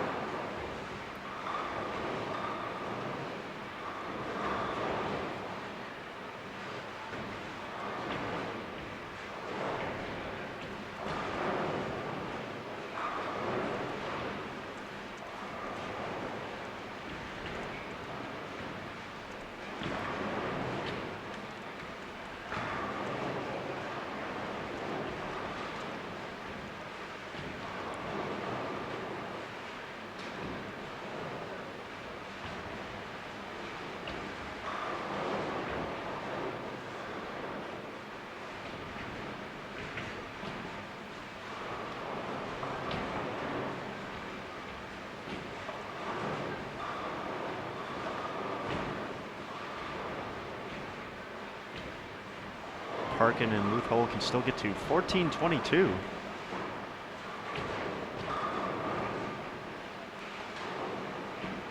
Which would be good for second. 1399 was leading as we started the squad.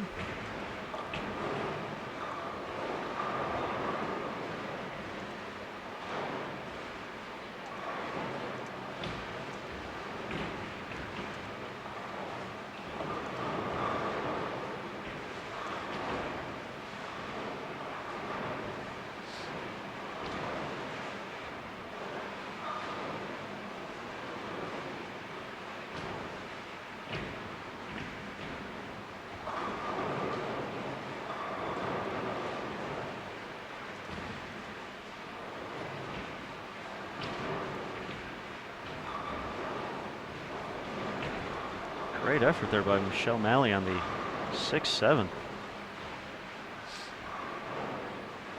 Caught just a bit too much of the 6-pin.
Aaron, it's so exciting out there that even the folks bowling on this squad are keeping tabs on everything on Facebook.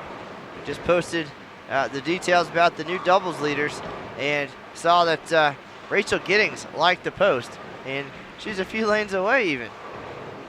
Well, she is done with her double set. Her and Kim Eulis, 11:46, so did not go as well as they would have liked, but still cool to watch a performance like the USBC Hall of Famers put on there. Samantha Shader and Brianna Caldwell are going to be in the 1300s.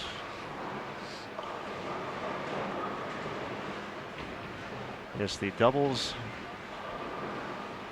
leaderboard going to be all shook up after this noon squad.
All right, Cassandra Luthold finishes up with an open in the 10th for 739.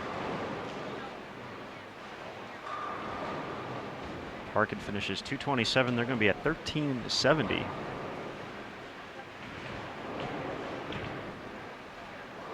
Which will move them into third.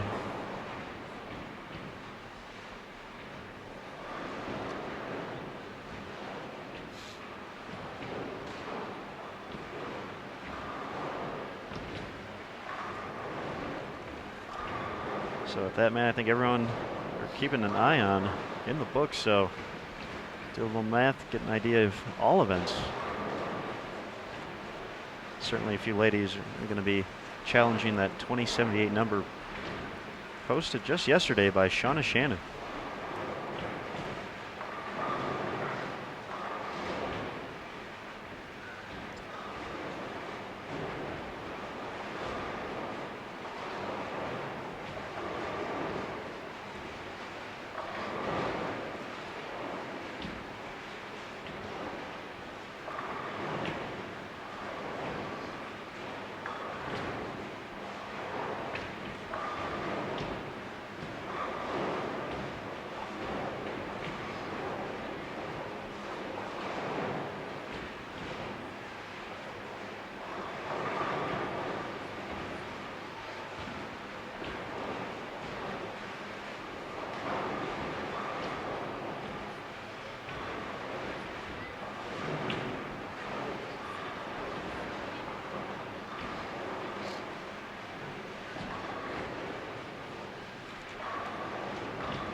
All right, so much doubles excitement here. Wonder what these ladies have in store for us here in singles as we're underway. All but one pair now has made the flip to singles. Our 2013 Diamond Singles and All Events champion, Christine Gill, is the one who brought us here today. And that is our featured pair, 19 and 20. We haven't gotten to talk about her too much, though, with so much happening across this talented squad. Christine now strikeless here in game number 1 of singles.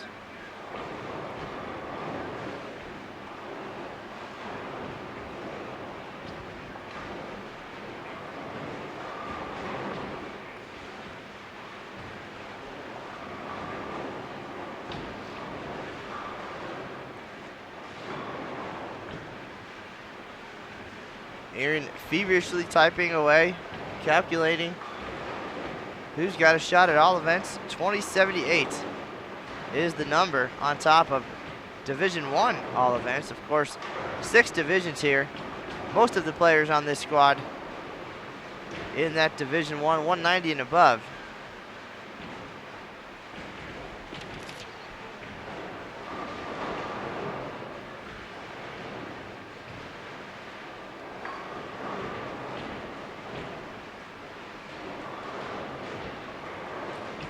Your Division 1 singles leader right now, Lisa Kelly from Wichita, Kansas, 7:48. We've had a couple close calls along the way. Amy Stoltz made a run at it not too long ago. Previous leader, Brandy Sanderson, both of them at 7:43.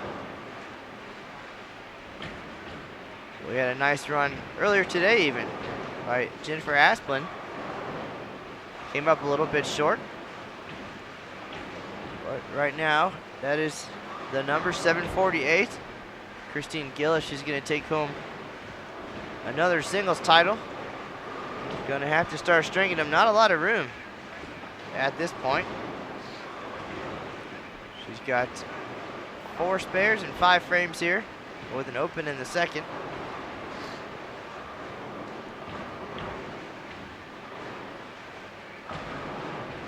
.2078, all events leader. So far this week, we've seen 2 changes in the team event. Almost another one yesterday. And now, of course, a huge double set by the USBC Hall of Famers Robin Romeo and Jeannie Nacarado. So the Hall of Famers showing the youngsters a little something here. We'll have the rundown for you in just a minute. Who's in contention for a run at all events? I'm writing down a lot of names for this, by the way, so.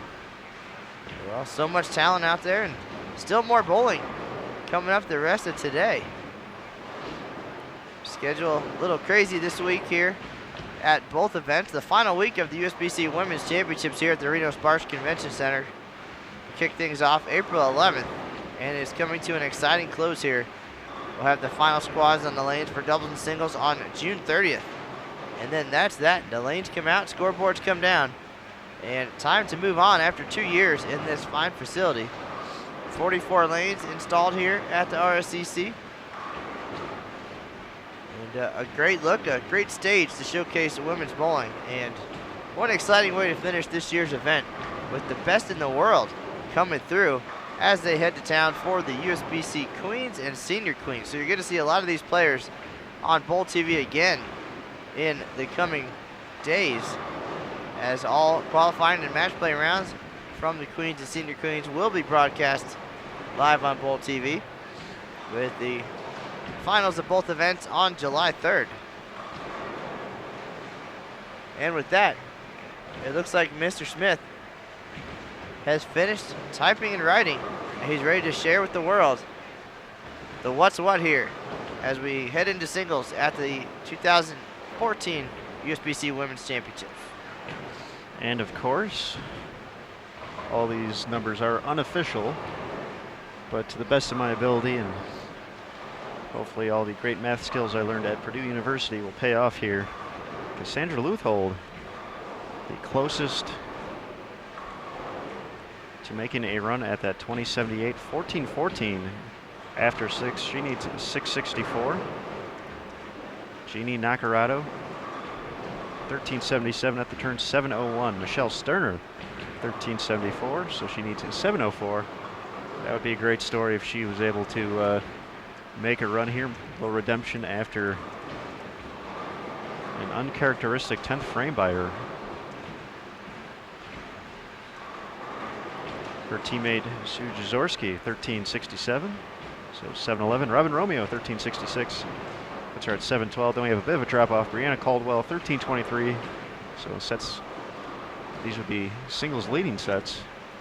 Caldwell will need 755. Deandra Asbeatty, 1312, will need 766. And Liz Johnson, 1304, 774. Certainly some big numbers out there, but once again, we'll do our best to keep everyone informed as we make our way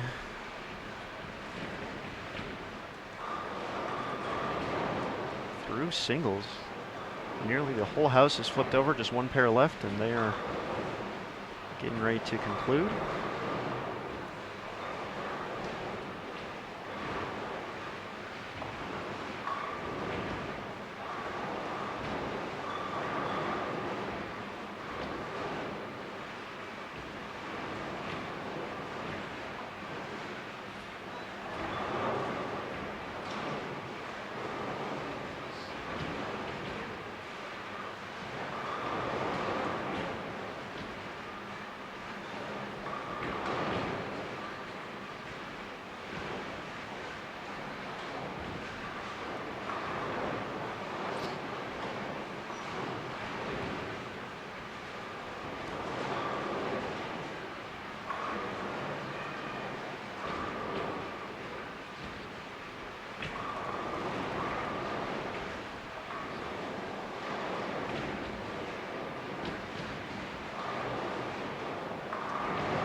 Well, Matt, this feels like the first opportunity we've had to take a second to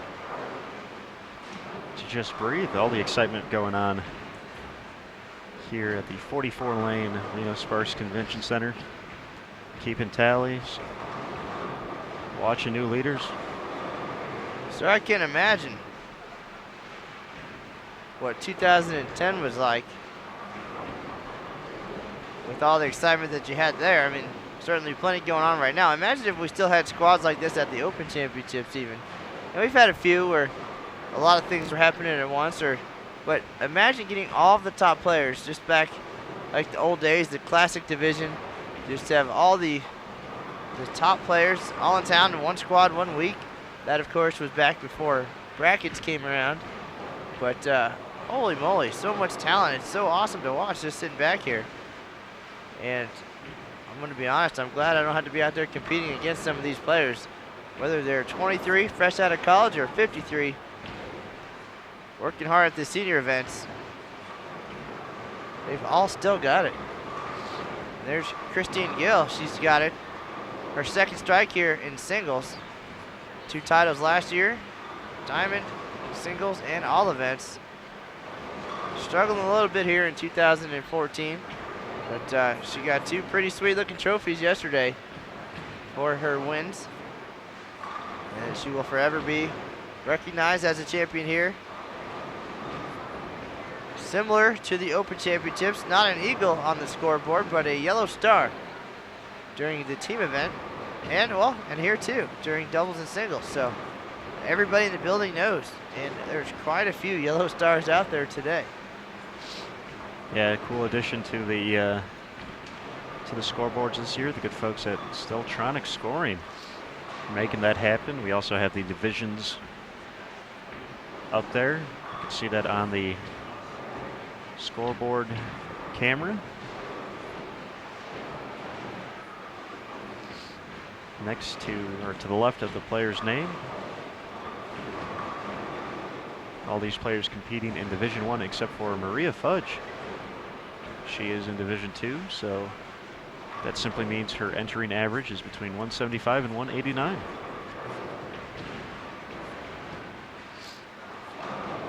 Everyone else on the pair competing in Division I is 190 and above.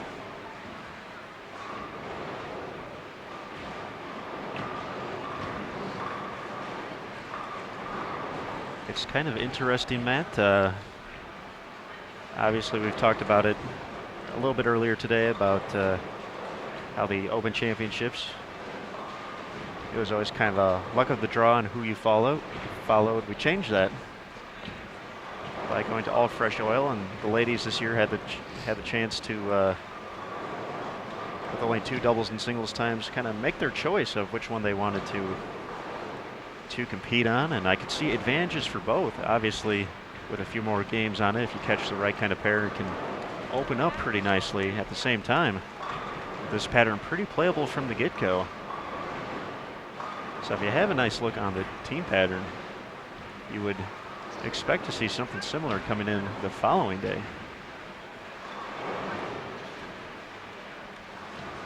Great pickup on lane 18 by Jan Morris. Picking up the 6-7-10 to the left of your screen. Very nice, Jan. Gets a high five from Christine Gill.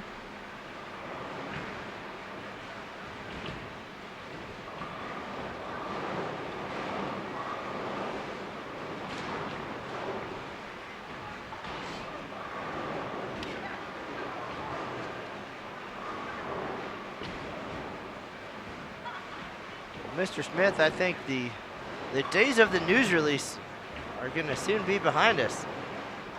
With this social media thing, it seems to be catching on, but again, I say it all the time, at the Open Championships especially, we can walk up and down the concourse and simply provide short recaps of what's happening, short videos of what's going on out there on the lanes, and I think the world would be thrilled to have such quick, instant coverage. And as much as we enjoy sitting down and interviewing some of the folks and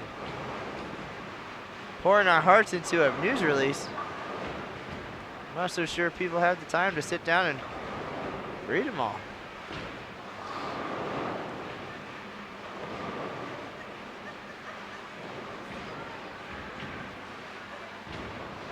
But we do appreciate everybody joining us today here live on Bull TV. Matt Canizaro and Aaron Smith. We're live here in singles right now. Behind lanes 19 and 20, 2014 USBC Women's Championships. Check us out on Facebook. The official Open and Women's Championships Facebook page has all kinds of tidbits and videos already from today's squad even. And you can find us on Twitter at USBC, at USBC Aaron, and at USBC Matt.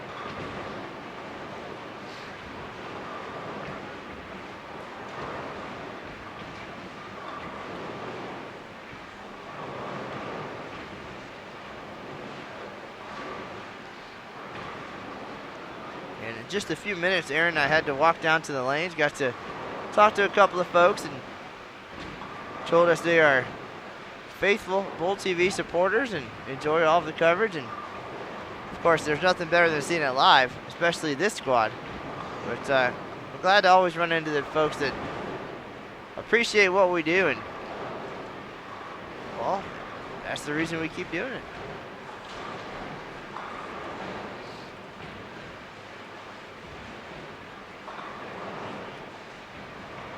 right, already in the 10th frame. Here in game 1 of singles, our feature pair moving along.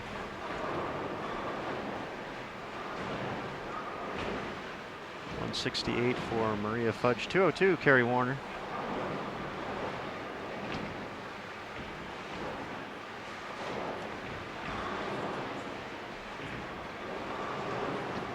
.2013 scratch and diamond all events, or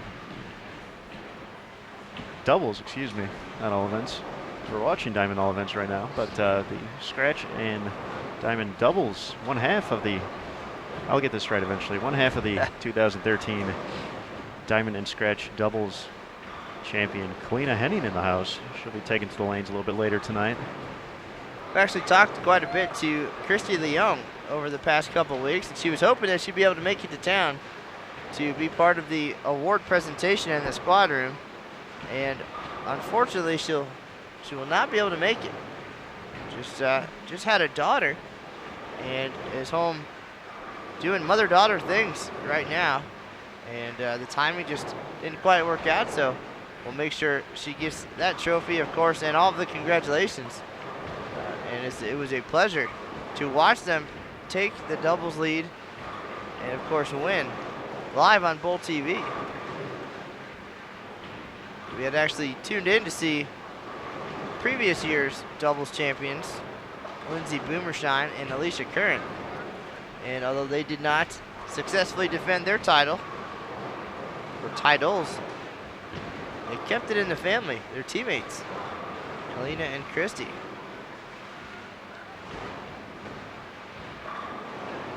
And so without the two of them coming back together, they did not make it onto the live stream schedule for this year, but we'll always keep an eye on them in the future. Our final live stream broadcast from the 2014 USBC Women's Championships will be tomorrow morning, bright and early.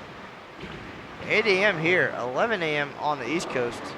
2013 Scratch All Events winner, Rocio Restrepo.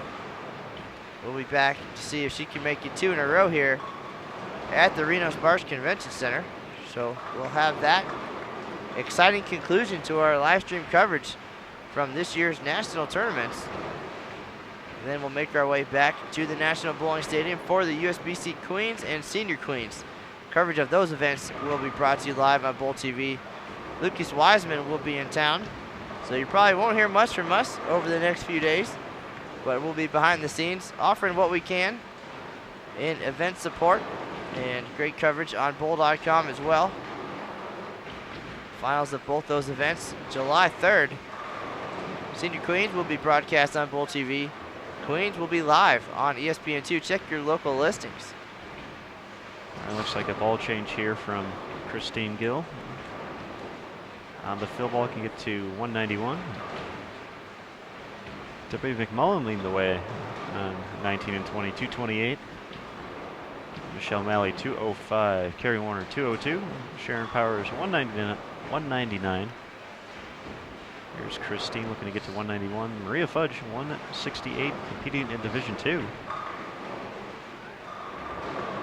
That one rolled pretty nice.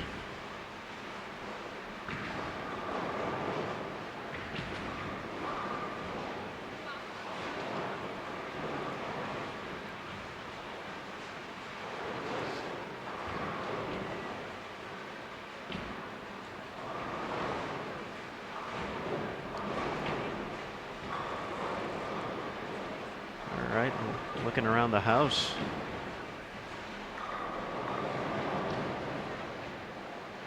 Looks like Nicole Van Daniker looking to get off to a strong start. Still has a shot 250s. She's in the 10th frame right now.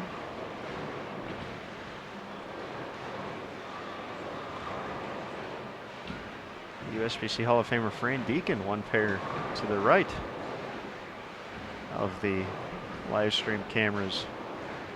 Opening the first 6-bagger. Hall of Famer showing off a little bit.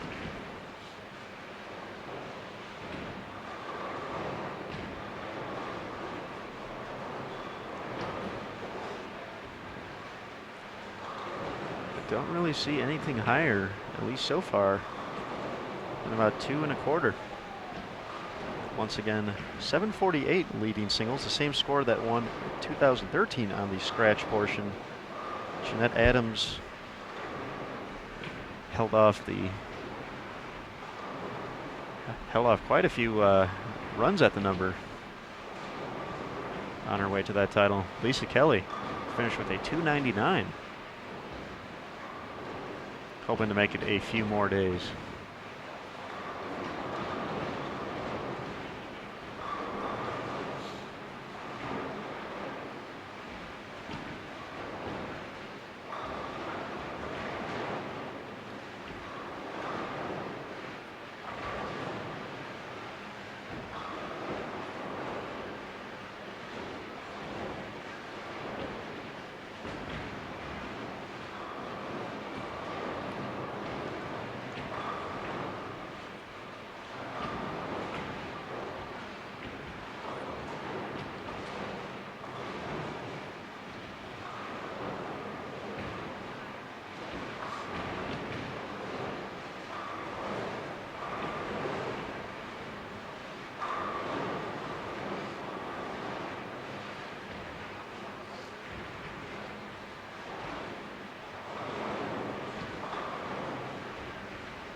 Robin Romeo keeping the momentum going from the big doubles effort as her and Jeannie Nacarado moved into the lead.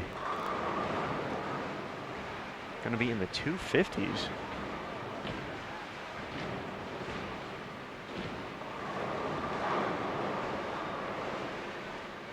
$255 to be exact. Needs 712 for a share of the Division I all events lead.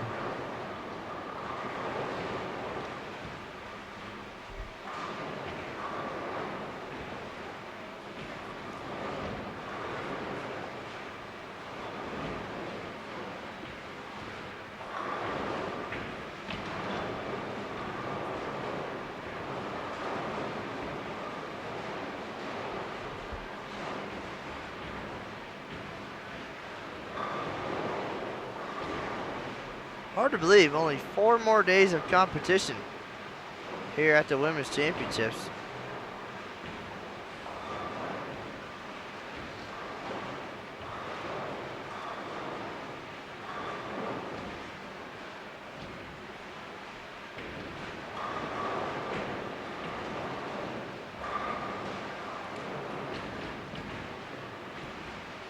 All right, looks like we're getting a score correction here. Everything back on pace.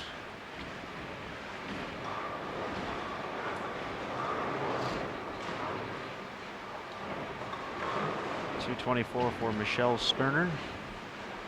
Liz Johnson, 213. Susan Chizorski, 201.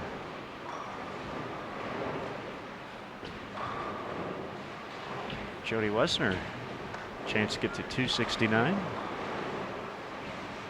Jeannie Nacarado, 226. Nicole Van Daniker finished up 242.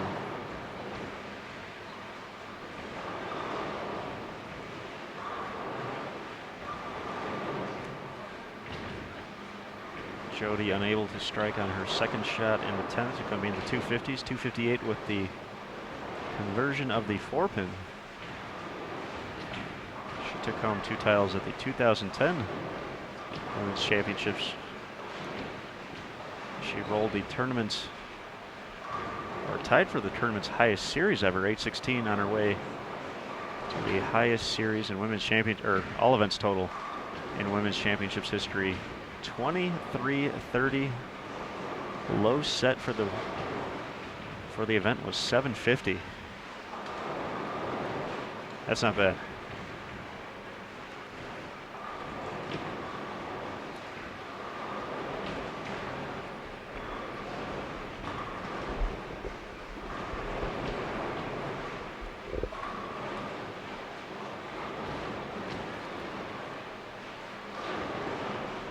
Famers piling on the strikes. Showing just what it took. We had a picture at one of our recent events that was from back at a collegiate event many years ago, had Fran Deacon on it. Of course, so much history at the Women's Championships. Now we're approaching 100 years of competition. We'll hit that mark in 2019 in Wichita. Got a great schedule lined up for the near future. Next year, headed back to the one-of-a-kind National Bowling Stadium, followed by a trip to the all-new 60-lane facility at South Point in Las Vegas. That is certainly going to be a memorable event. Year after that, headed to Baton Rouge, back to the Convention Center setting. In 2019, Wichita for the 100th anniversary.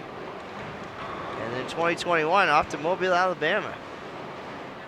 And then a few trips to Vegas and Reno in between and beyond. So looking forward to all of that as we showcase some new cities in this great event.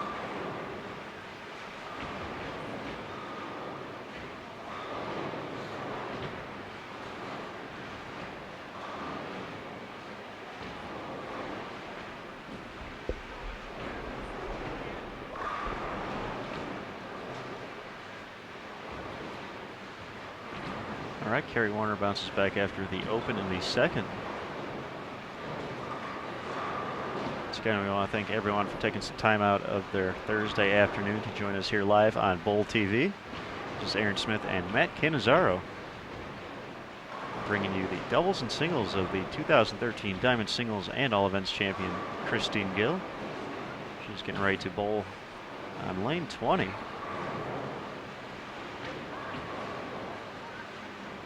McMullen happy with the strike there. Holds line. She went 228 in the opener for strike of game 2 here in singles.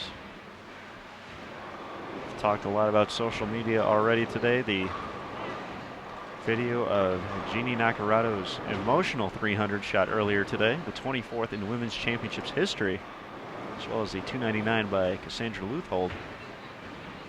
Be sure to check those out on the official USBC Open Women's Championships page on Facebook. Of course, the Sport of Bowling is on Facebook at facebook.com/USBC.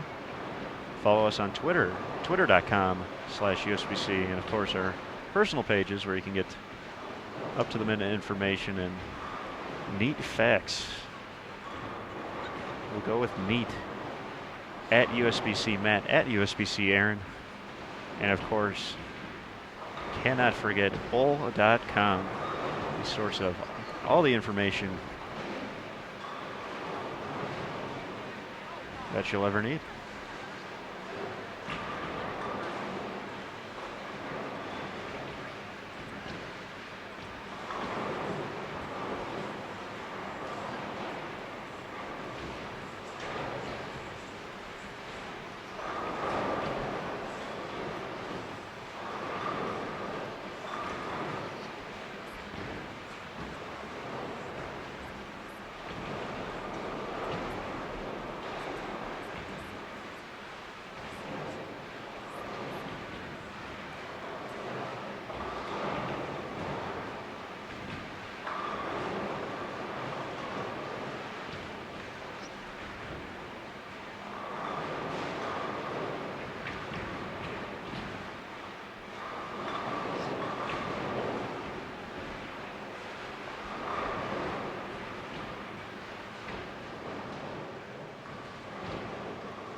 Singles rolling along. Again, a lot of strikes all around us.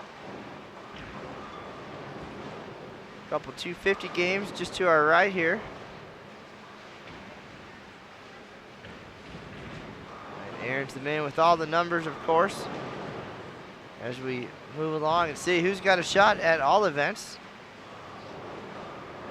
Most pairs already in game 2. of singles. It's going to start getting exciting here in just a few minutes. Here's Christine Gill looking for a double here.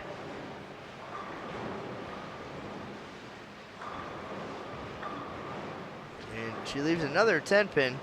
She's her 2013 Diamond Singles and All Events winner.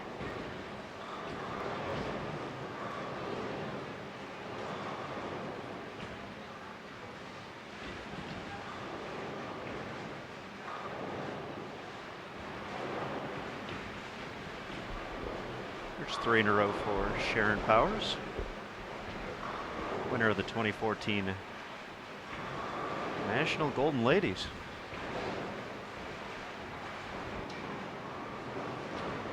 That tournament put together every year by Hall of Famer Jeanette Robinson. I did have the opportunity to visit that event back in 2009. And we were in Las Vegas, of course, for the Open Championships. And such a great event and an awesome staff. Such a talented field. I was the one that was starstruck being in that room, but kind of felt like a celebrity at the same time. They were all so nice and friendly and knew exactly who I was and my role in the organization. And you know, I was there to meet them, but they were just as excited to have me there, and looking forward to being back in Las Vegas in a couple of years, possibly be a part of that event again. And of course, we'll get to see most of those folks here at the Senior Queens this week. Going to be pretty exciting here in Reno. If you're nearby, certainly come out to the National Bowling Stadium. No charge to get in, and watch some of the best in the world compete. Otherwise, if you're at home, tune in to Bowl TV. We'll be here all week long. Qualifying starts Saturday, but we'll be back on the air tomorrow morning. 8 a.m. here, 11 a.m. on the East Coast. Brianna Caldwell finishes up game 1, 258. She saw an outside chance at the all events lead, needed 7:55 to get there, so on pace.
So Cassandra finishes up game 1 of singles, 226.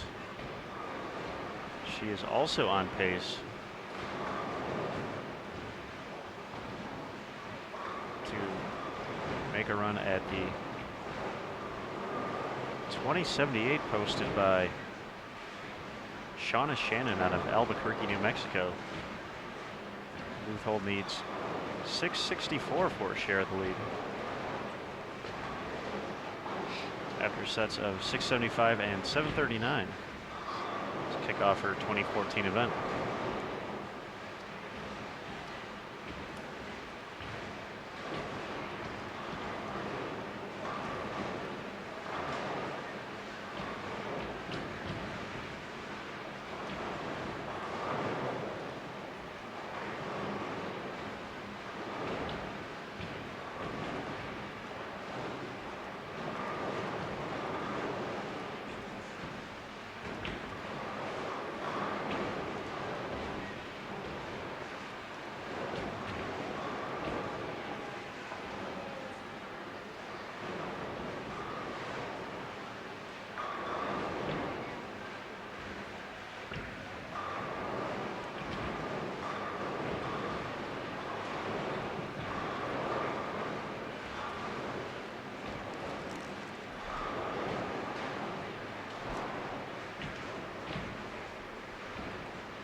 All right, Mr. Smith, looks like we're going to definitely have some excitement. Of course, we've already had new doubles leaders, a 300, a 299, and a handful of talented bowlers, at least with a shot at all events here. So definitely a busy afternoon ahead of us of picture taking and story writing.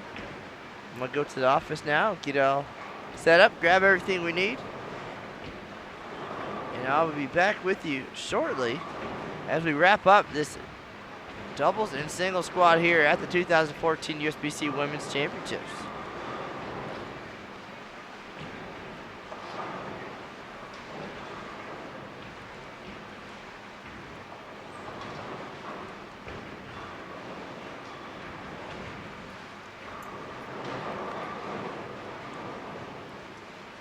All right, getting ready for her 6th frame, Christine Gill. For the first double here in game 2. Pretty good shot. Runs a bit high, leaves the 4.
Once again, as Matt mentioned, we're watching a bunch of people here on this noon squad. Doubles and singles. We already had a new doubles leader. USBC Hall of Famers Jeannie Nacarado and Robin Romeo ran away with it. 1479, a humongous number. More than 80 pins ahead of the leader coming into the squad, 1399.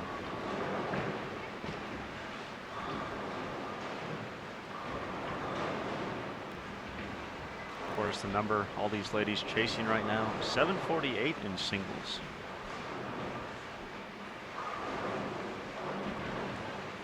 Had a few folks get off to a pretty strong start. Jamie Martin, who was on our feature pair yesterday, or I was right next to our feature pair, excuse me. Off to a strong start, 226, 5 out of 6 to start game 2.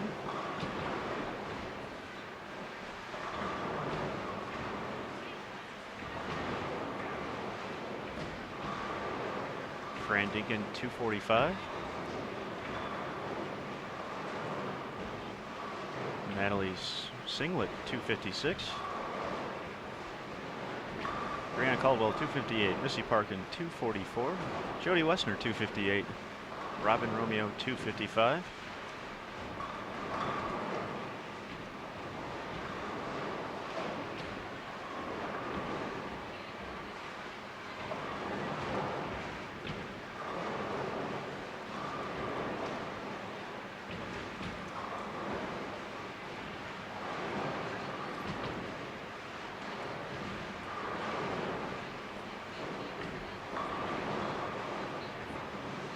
So those are just some of the bigger numbers out there in game 1.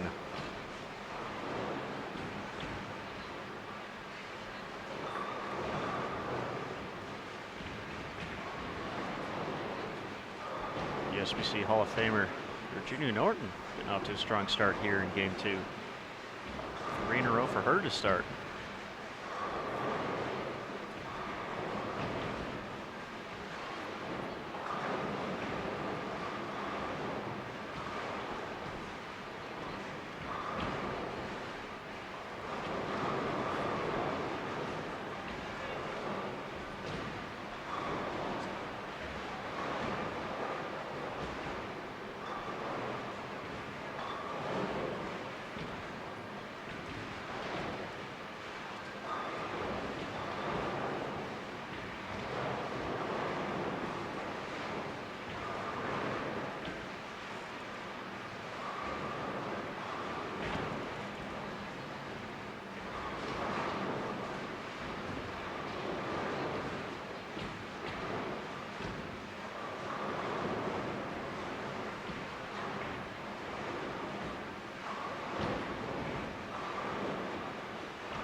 right, we are on the 8th frame of our feature pair.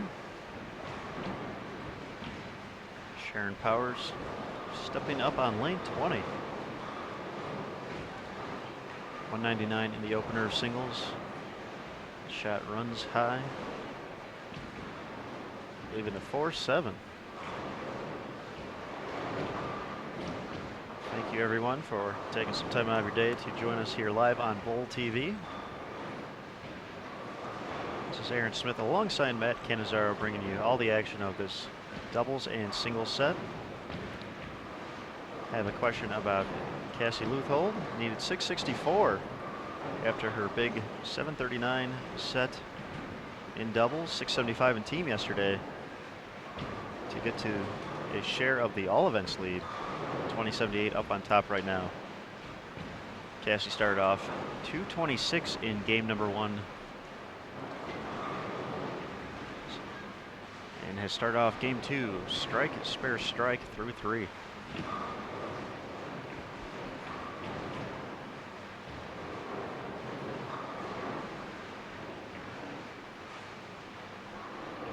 We got quite a few people in the hunt to make a run at all events.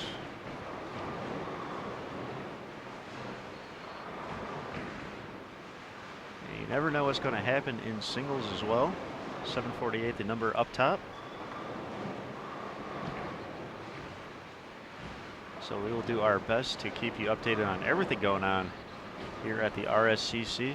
All 44 lanes are in use right now.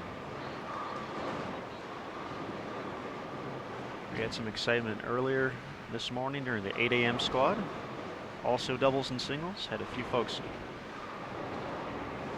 make a run at a lead. Fell a little bit short, but we saw new doubles leaders earlier here today.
All right, 10th frame underway. Here in game 2 of singles on our feature pair. Kerry Warner in the books, 174. Maria Fudge, 145. Michelle Malley up on 19. Debbie McMullen ready to deliver her first shot of the 10th frame on 20.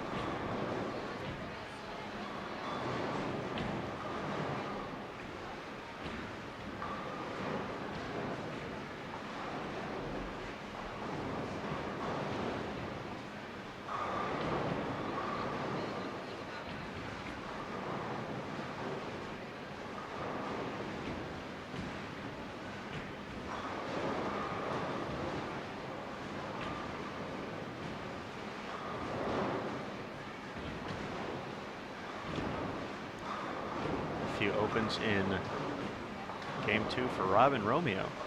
2:55 in the opener. Slowed her down a little bit.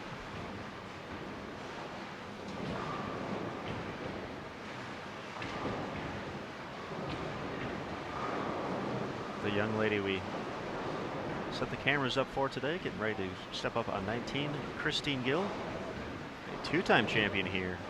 Captured the 2013 Diamond Singles and all events title right here at the RSCC. Christine working on 3 in a row. Just gonna reset before she gets up there, make sure everything's all right. So it's 227 out there.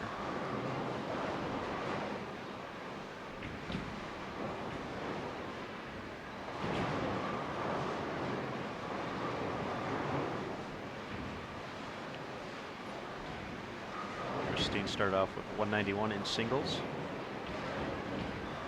And had 591 in doubles. Rough start in game 1, 153, bounce back.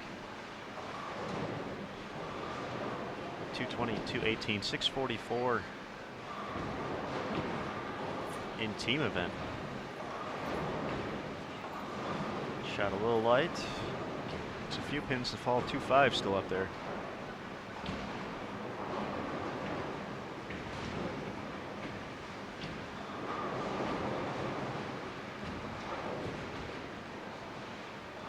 Carol Norman looking to put herself in position to make a run at singles. Can punch out the 10th frame for 258 after 225 in the opener.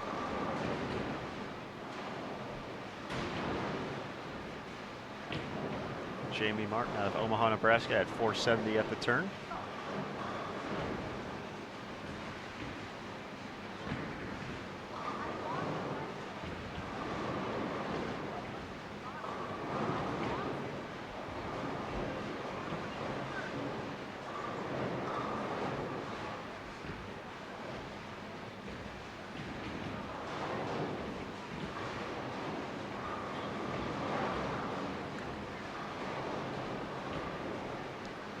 Still out there for Jody Wessner this game after 258 in the opener. 258 also for Brianna Caldwell. She's got 5 out of 6.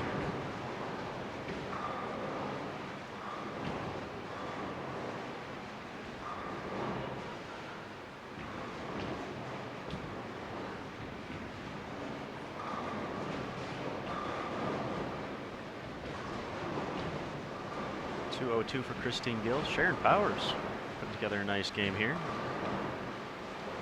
7 on the fill ball will give her to 234 for a 199 start. She'll be high on the pair, 433 after 2.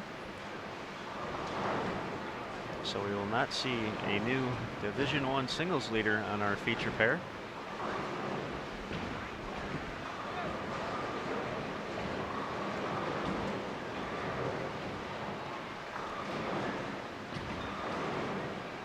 Still have seen some solid bowling though.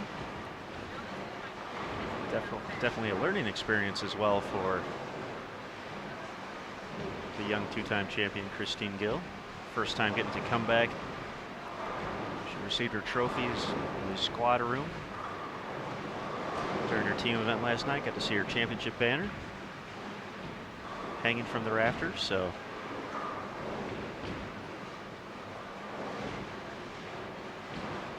has to be a very cool experience, one that Matt or I will probably never get to experience ourselves, but that's okay. That's why we write about it. Maybe we can earn ourselves a gold star for live streaming.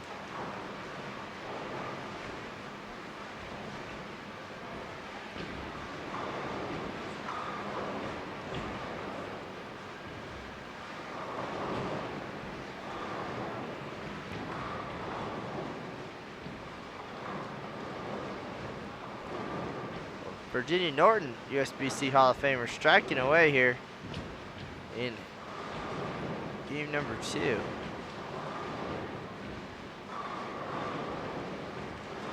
She's already beat her first game, and she's got 6 out of 7. A little bit of excitement.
.483 at the turn in singles for Carol Norman.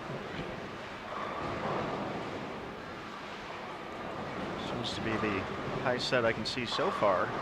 Some folks still in the middle of game 2. Brianna Caldwell putting on a show, 258.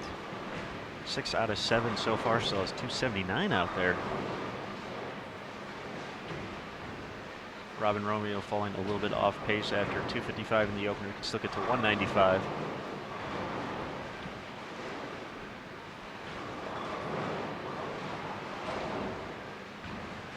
Stephanie Beck, who was on our feature pair yesterday, 236.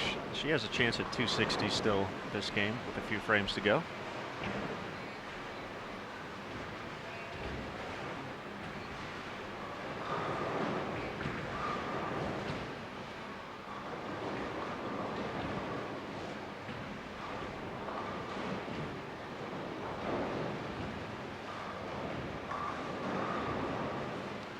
Nice shot by Christine Gill after the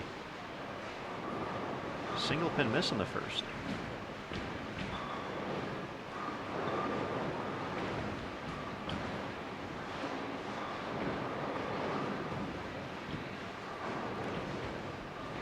See a question about in the chat room wondering who is leading it. Well,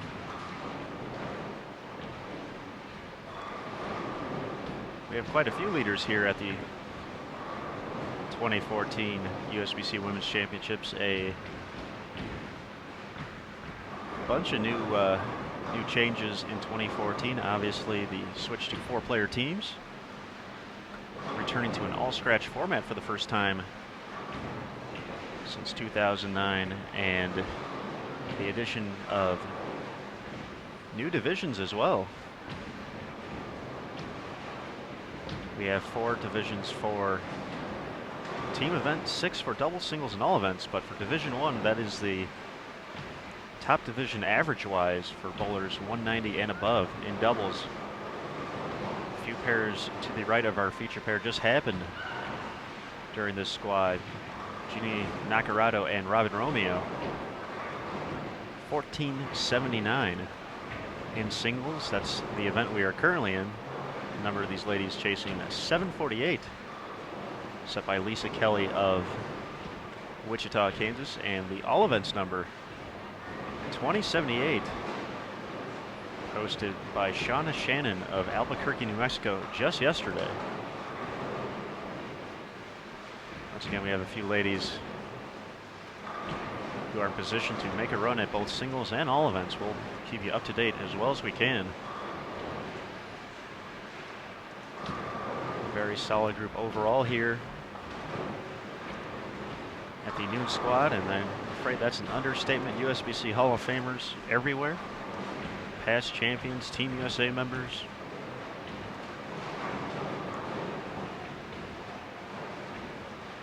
Champions on the Women's Tour and PBA Women's Series.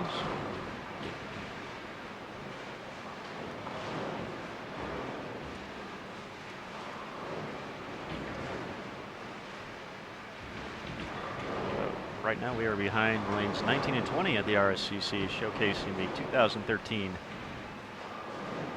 Diamond Singles and All Events champion Christine Gill of Lakewood, Colorado. Graduate from McHenry University, had a nice collegiate career there before taking on the Women's Championships, finding some quick success.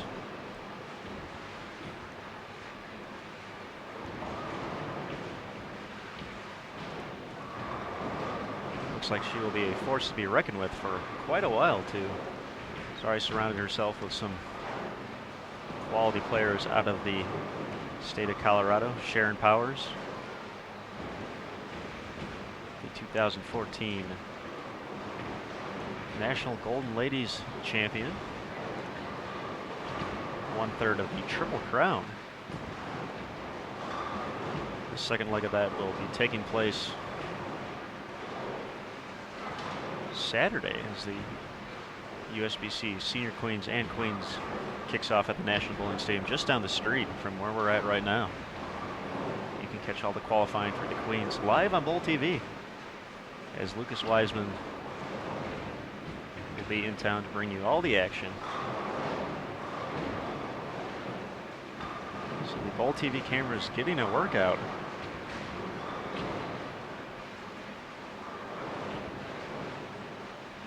Over the course of the next week or so. We still have one live stream coming to you tomorrow from right here at the RSCC as Rocio Restrepo, the 2013 Scratch All Events champion, returns to lanes. We'll feature her doubles and singles at 8 a.m. out here on the West Coast, 11 a.m. Eastern. So be sure to subscribe to the channel. I'll let you know all the latest and greatest. I'll get some notifications on upcoming events and see all the great videos USBC produces.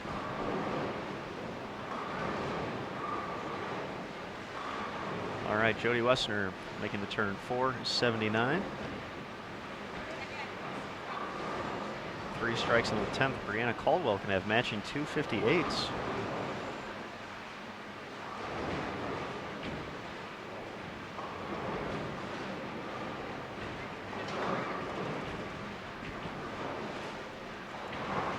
A lot of possibilities out here, Mr. Smith, going into game number 3. Singles, all events, I believe, is still a possibility.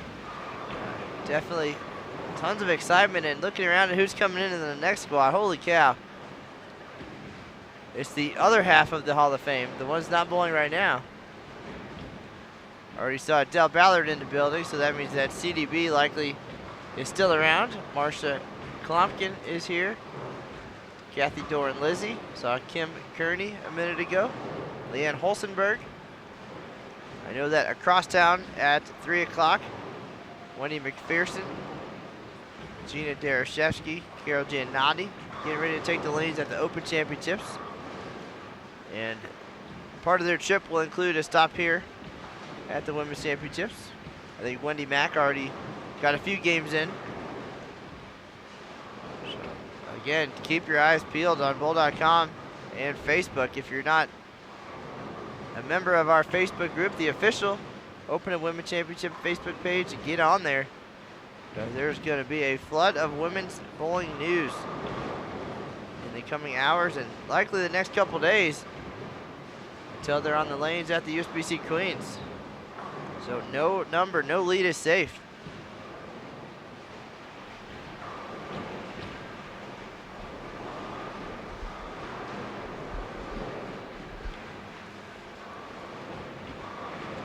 Speaking of leads, Sandra Luthold with a spare in the 9th. Can get to 219 this game after 226 in the opener. Leads 664 for a share of the lead. She was the closest coming into the singles portion. Brianna Caldwell had an outside chance, actually needed to take the lead in singles. She could be making the turn at 5:16 with all 3 in the 10th.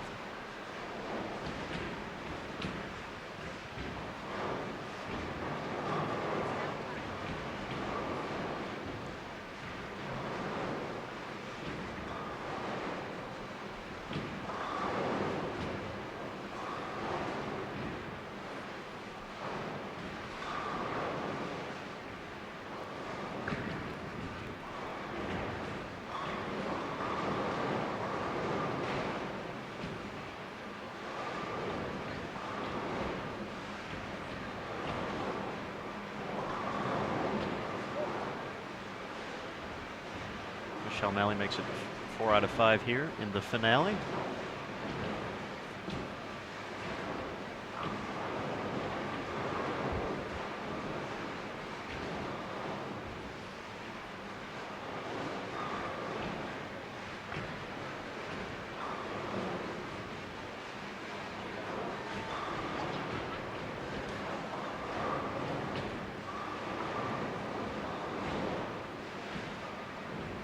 Down on 39.40. Barbara Bett starting with the front 5 strikes in her final game. 179, 181 start for her, so no shot at the lead, but chance at tournament history though. Say 300s are still cool. They are nifty.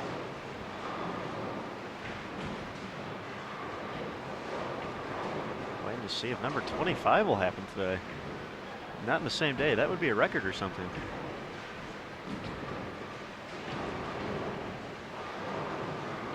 That's my best Kenny Mayne impression. I'm going to stop now.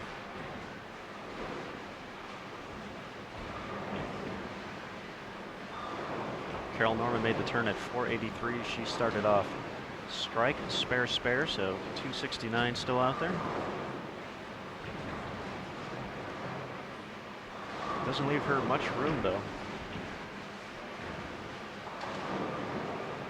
Need a big finish just like our current all events leader Shauna Shannon through the last 10 to get the lead by 4.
One pair to the right of our feature pair.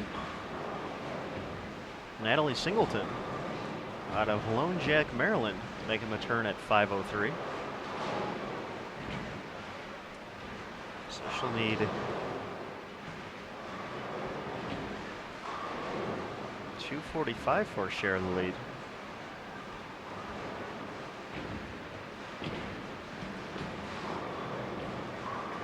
Caldwell 496 at the turn. Sandra Luthold 430 after 204.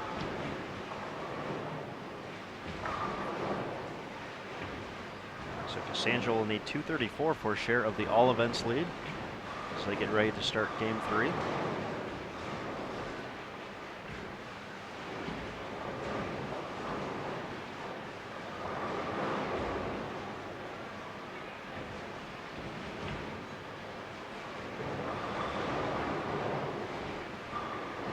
Brianna, 259. So an outside shot for both of them to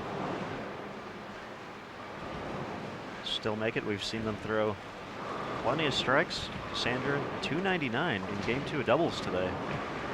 A stubborn 7-pin. Costing her a shot at 300.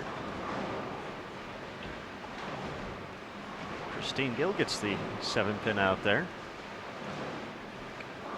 for her second double of the game. Still has 250 out there with a few more strikes.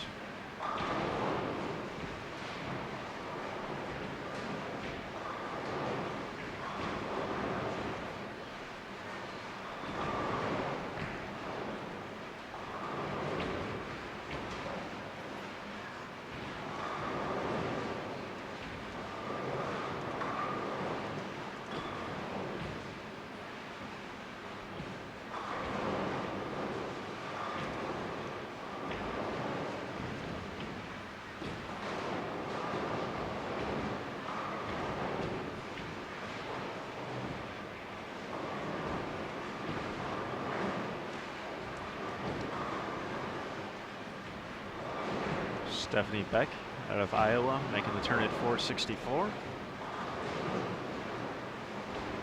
We need a big last game to get to the singles lead.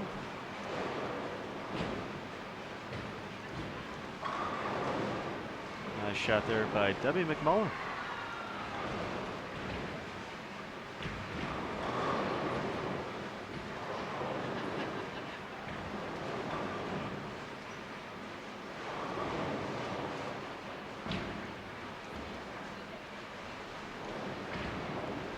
That 496, Brianna Caldwell still a shot at the singles lead as well. 252 for a share. 259 for a share of the all events lead. She left a 10-pin in the first frame.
All right, so our final game of singles here for Christine Gill.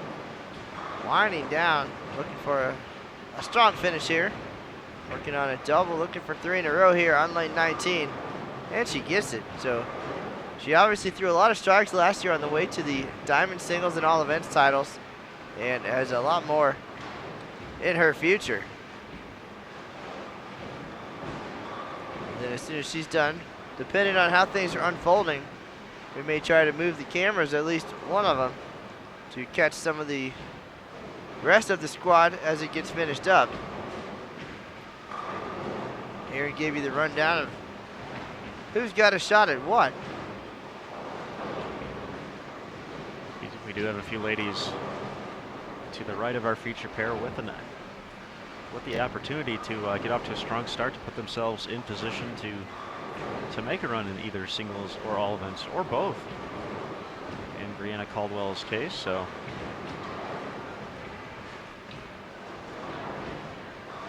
we're going to have a story no matter what. Might as well add on to it if you can. Certainly, if you'd like to see some of the excitement we've already had, make sure to find the official Open and Women's Championships Facebook page.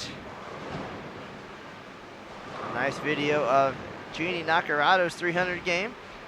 A look at Cassandra Luthold and her 299. Cassandra making a run at all events here. She's going to have to do some work here in game number 3, but already started with a strike. Yeah.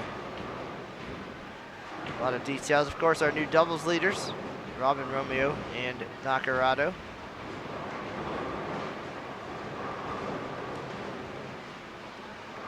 All right, Two more. Michelle Malley gets the one in the middle. The head scratching 5-7-10 here on Bowl TV.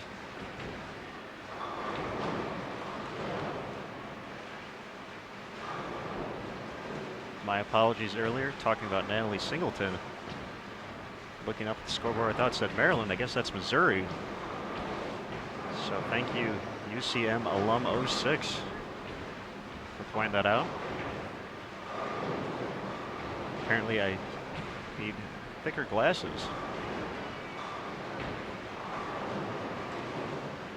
Nice shot there by Gill for the 4-bagger. So she's going to have a nice end to her time here on Bowl TV. Can still get to 257 here. We will see her at the USBC Queens this week. Take a look at the roster. I would expect most of the players coming to town at this particular time plan on bowling the Queens, but you never know. You know, we saw Tennille Milligan in town, high performance director for Team USA. She's won just the women's championships and then heading out of town, so no Queens for her, despite being a champion. Barbara Batten made it to the front 8 before missing. It's like 279 still out there.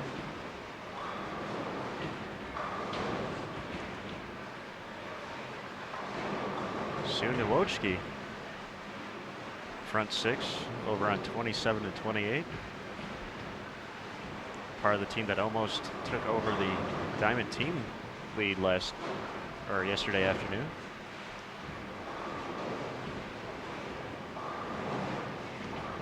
Christine not on the roster for the Queens just yet. So keep watching here. Their final couple frames of game 3. Get your fill of Gill. Unless somebody can talk her into sticking around for the USBC Queens.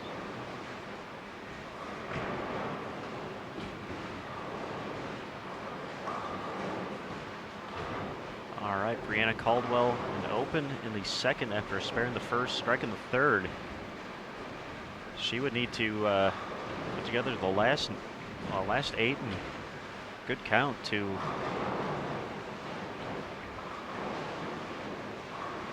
get to the all events number. So it's 256, or excuse me, singles number. All events, I believe, now gone. Needed 259 for her share.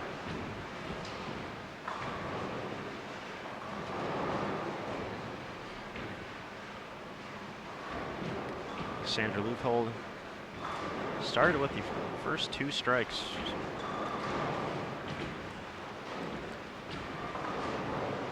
She's going to get her name in the paper anyway for the 299.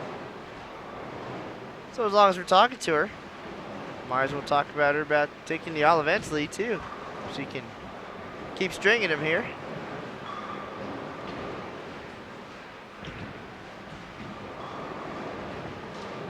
You mentioned she needed 664, I believe, and had plus 30 after 2 games, so 234 or better will get her there.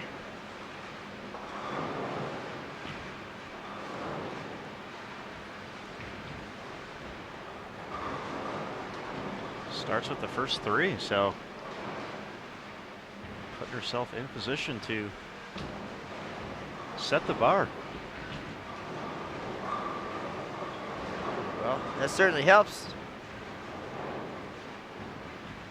It'd be nice to start with 6 or 7, just get to that number quickly, and then again, as we talked about with doubles, it's not about whether or not she'd get there, it's by how much.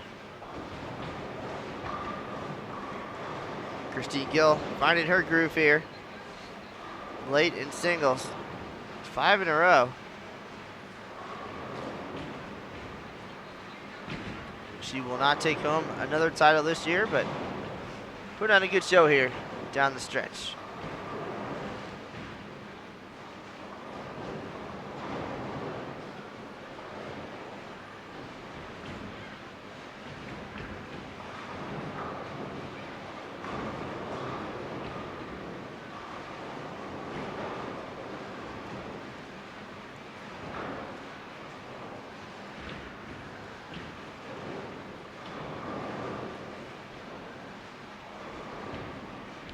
All right, 10th frame underway on our feature pair.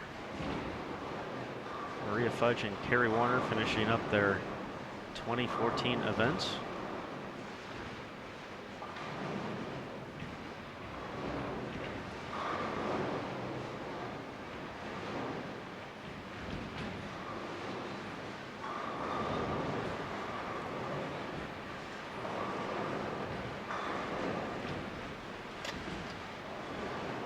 Jeannie Nacarado still has an outside shot at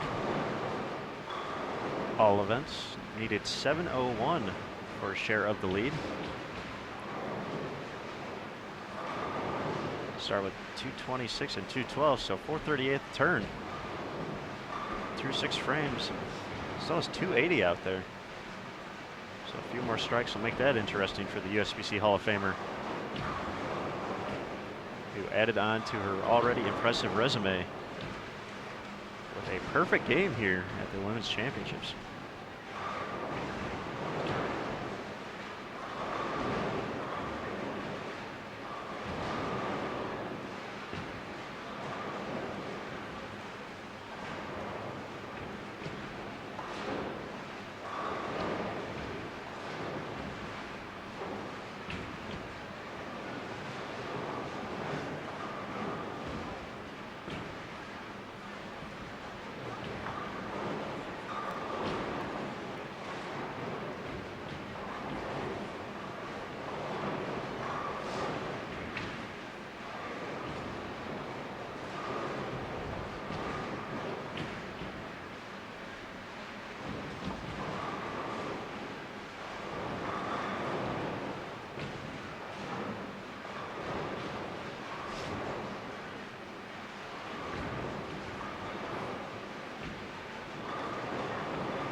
All right, here's Christine Gill stepping up for her final frame here in 2014.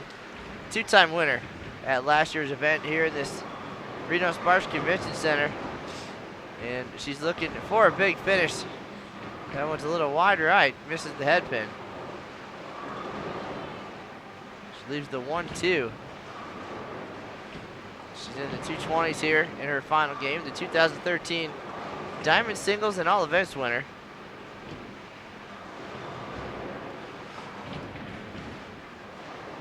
Stepping up on the big stage last year, making things happen.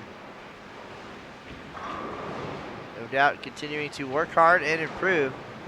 And we'll see her again in the near future. Takes care of the spare, so 235 still out there, 628. A chance. Still out there for that. Debbie McMullen in the books, 589. Michelle Malley, 583.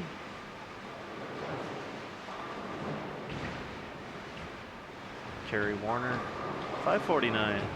Maria Fudge, 518. Here's the final offering from Christine Gill. Mixes them up.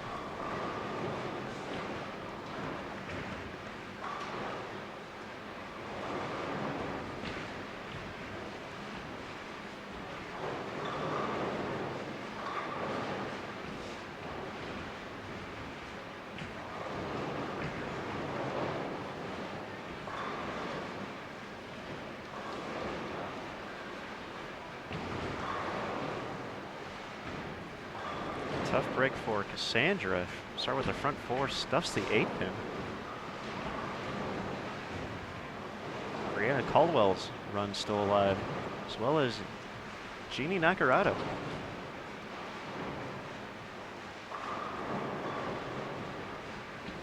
Sharon Powers finishes up 188 for 621.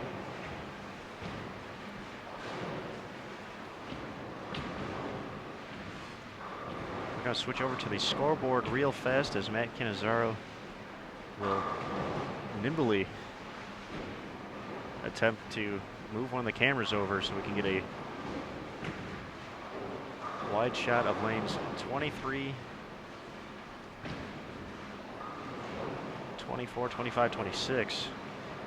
So all that shaking, not having an earthquake in Reno. Tables here tend to shake quite a bit. Matt doing the best he can to get on 23 and 4.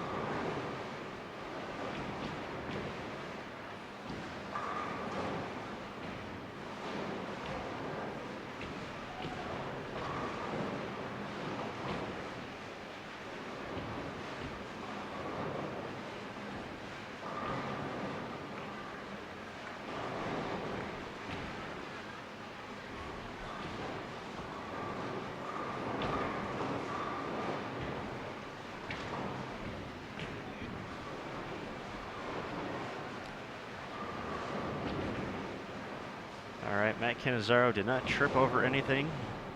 He did not fall down. He managed to move the camera, so we will switch over.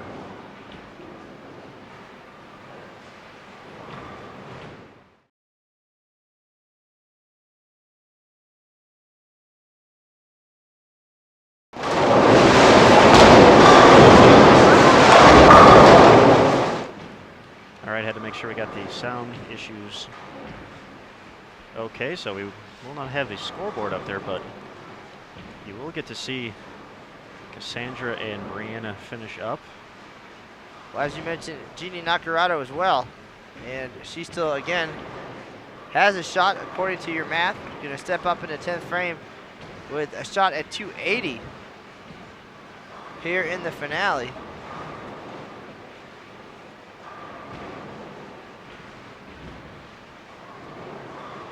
That would give her a 718 singles total and a possible all events of something. Aaron Smith will double check the numbers here, but anyway, she'll step up in 10th with a shot at 280, and then we'll keep our eyes on Cassandra Luthold, who missed an 8-pin after the front 4, and now she leaves the 4-7, so she needs 234 to get to that all events number. So that miss and a spare here will put her in the 250s as a max, so it certainly does go quickly. No matter what, we'll have a recap for you on Bull.com later today. Tell you about Nacarado and Romeo taking the lead in doubles, and give you the final scores for our two-time champion, Christine Gill. All right, so 2095 is still out there for Jeannie. Can't forget about Natalie Singleton as well. Still has 270 out there through 7.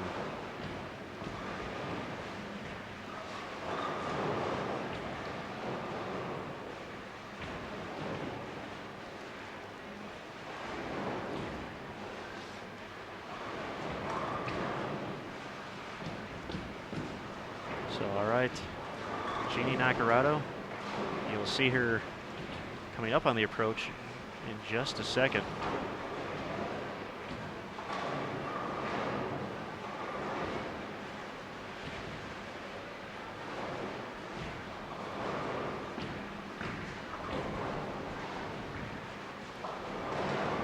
Here's the shot. Delivers the first one. I think that's all she needed, Matt.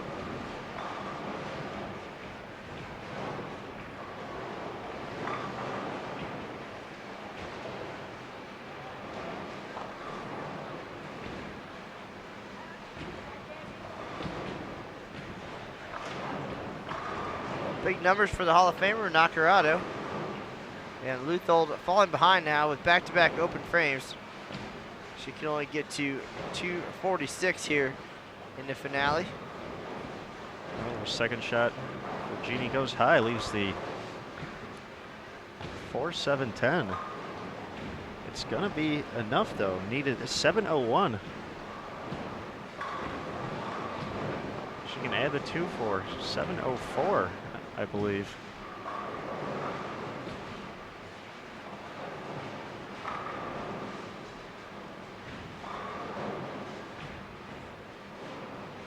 So how about that?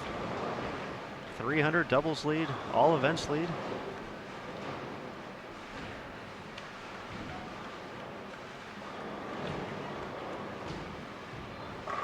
Mark at 7.04.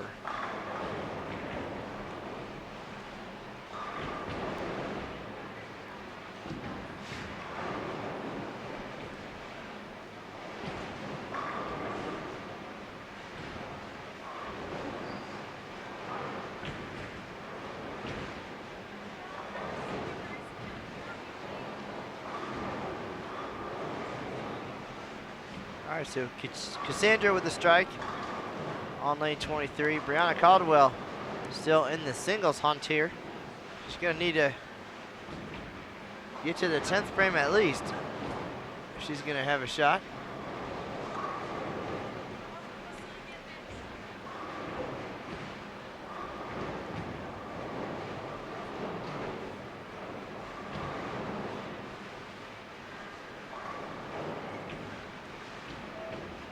Singleton also in the hunt here.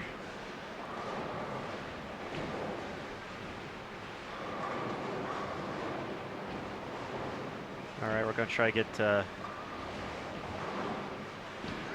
camera turned a little bit more for Natalie as well, so we'll go back to our main cam for just a second.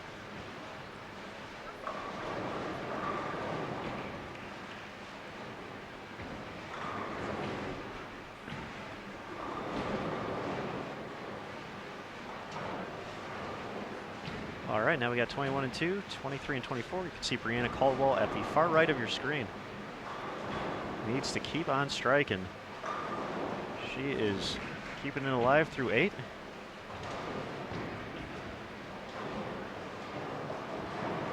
Might not be enough though if Natalie Singleton keeps striking. The lefty is stepping up on 21 right now. Working on 5 in a row. This is her 9th frame.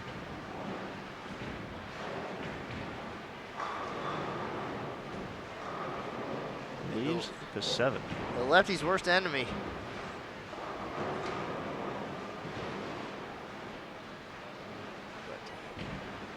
But with a conversion here, she will still have a shot at the singles lead.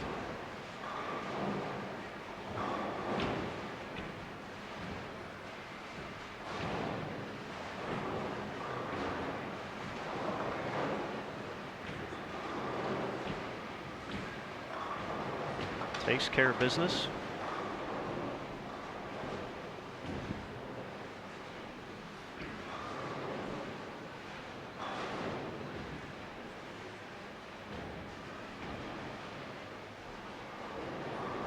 All right, here's the deal for Natalie Singleton.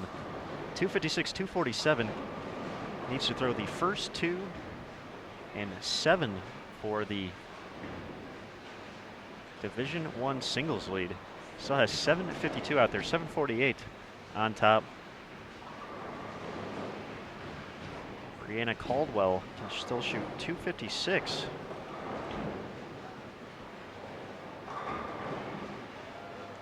She can get to 752 as well, so the possibility of a tie.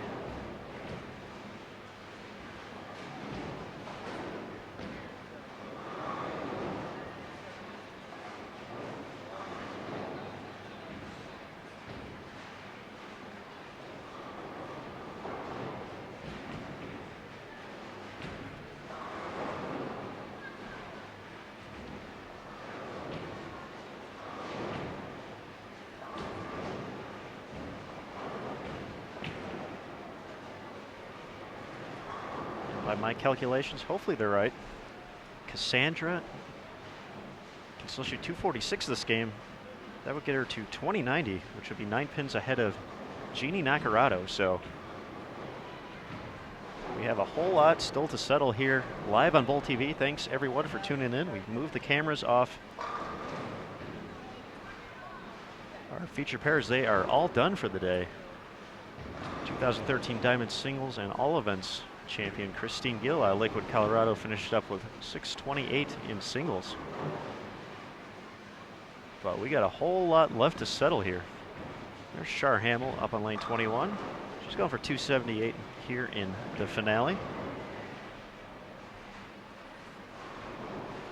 So Matt Cannizzaro, you stepped away for a second. Here's the deal.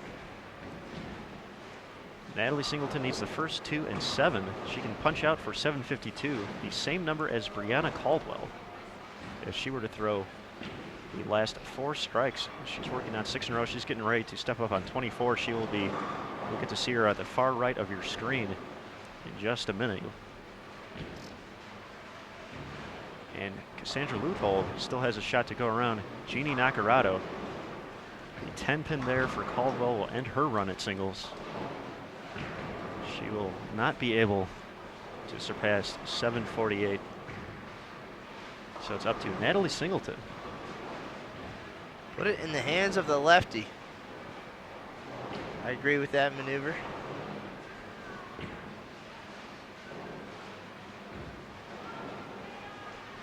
All right, Natalie is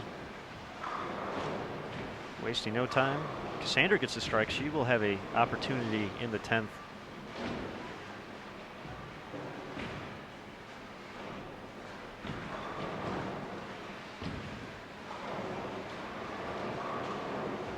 I believe Cassandra will need the first 2.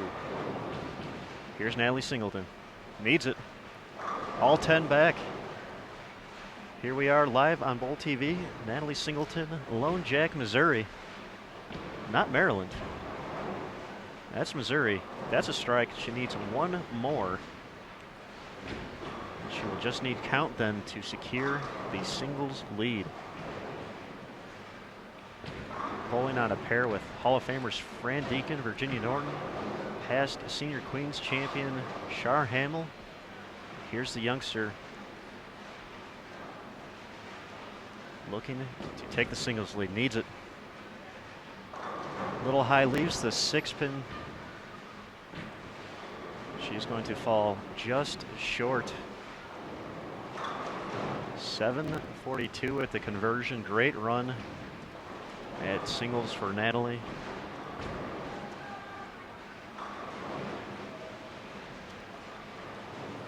You never know what you're going to see, but right now the last chance for another lead change rests on the shoulders of Cassandra Luthold. Needs a double.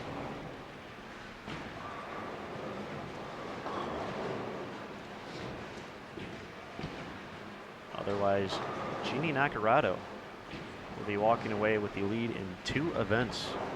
Her and Robin Romeo already took care of the doubles.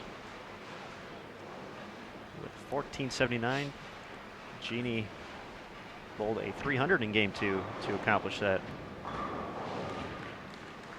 Jeannie finished up 2081. Cassandra can still get to 2090 by all accounts.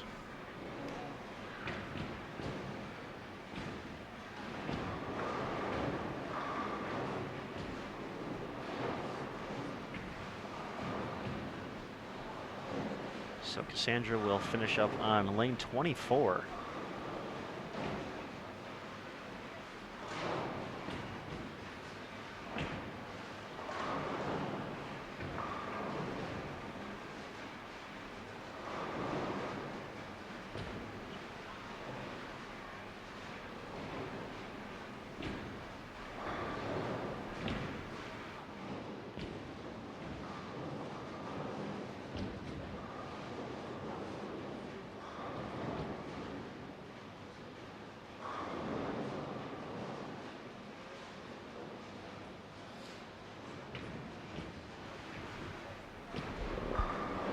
All right, slight adjustment of the camera there. 742 for Natalie Singleton. Needed the first 2 in the 10th. Got the first one. 6-pin on the second shot. Lisa Kelly is going to hold on to the lead.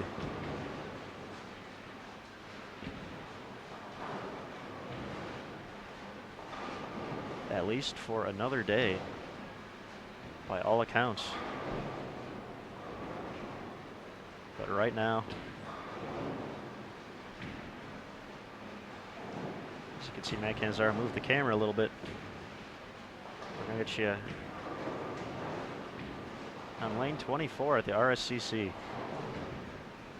Sandra Luthold will need the first 2 strikes to take the all events lead. 2090 still out there for 2081 in the books already.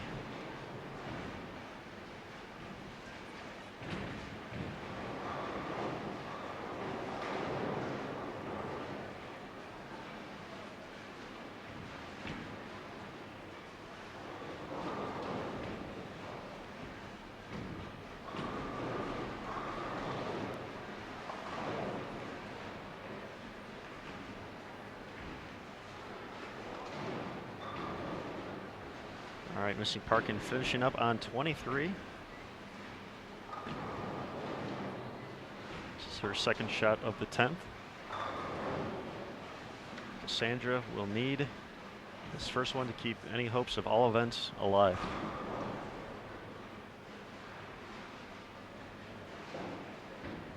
She's on the far right of your screen, lane 24. Here's the shot.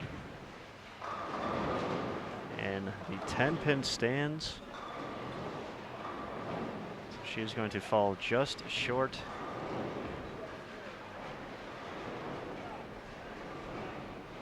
Of the all events lead, Jeannie Nacarado, the USBC Hall of Famer, putting on a show in doubles and singles. 631 in the in team event. Came back 746, 704. With a big 266 in the last game to sneak by Shauna Shannon of Albuquerque, New Mexico.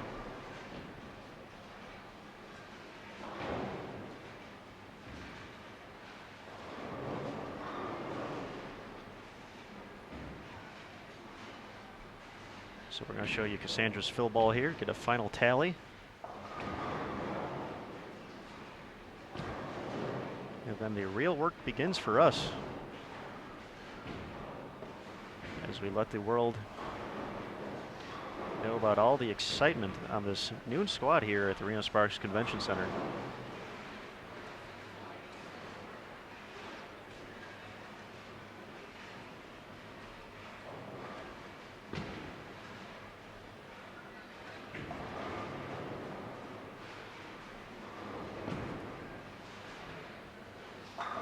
Cassandra's final shot leaves the 4-pin for 224, which gets her to 654 for the set and 2068.